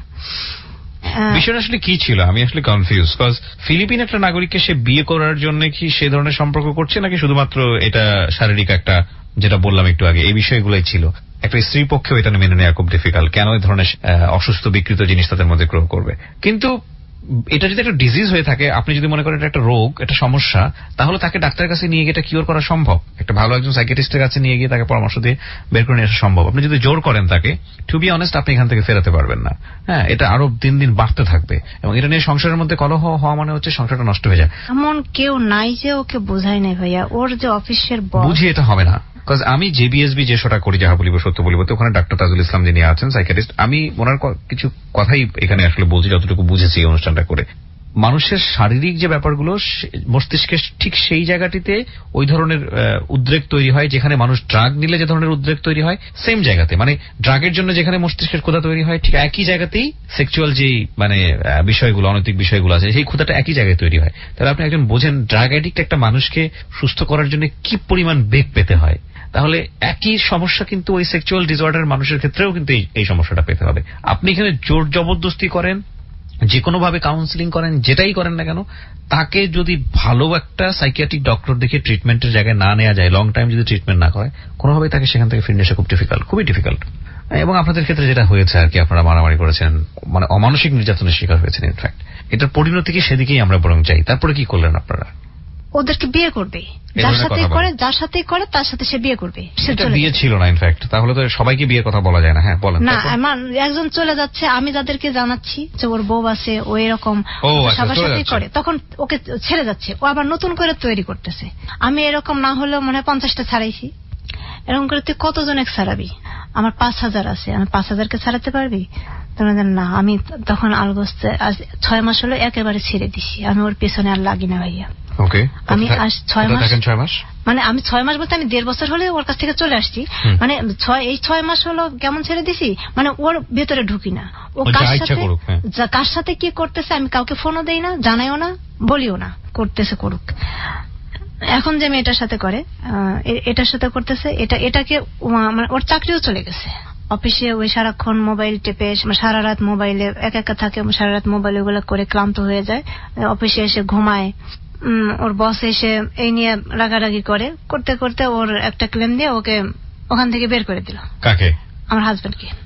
বের করে দিল? হ্যাঁ, যে মোবাইল টেপে দায়িত্ব ঠিকভাবে করে না, অফিস থেকে মানে চাকরিচ্যুত করে দিল। চাকরি শেষ হওয়ার পরে ও 2 মাস স্ট্রং ওখানে একাই থাকলো। আমি কোরবানি দিয়ে বাড়ি গেল, আমিও গেলাম এই কোরবানি দিয়ে। আমি ঈদের পরে বাড়ি যেয়ে ওকে সাথে করে নিয়ে আসলাম। আমি একটা কবিরাজের কাছে গেলাম আমাদের দেশে। ওকে নিয়ে? না, ওকে নিয়ে না, আমি একা গেলাম। বুঝতে পেরেছি, কবিরাজের কাছে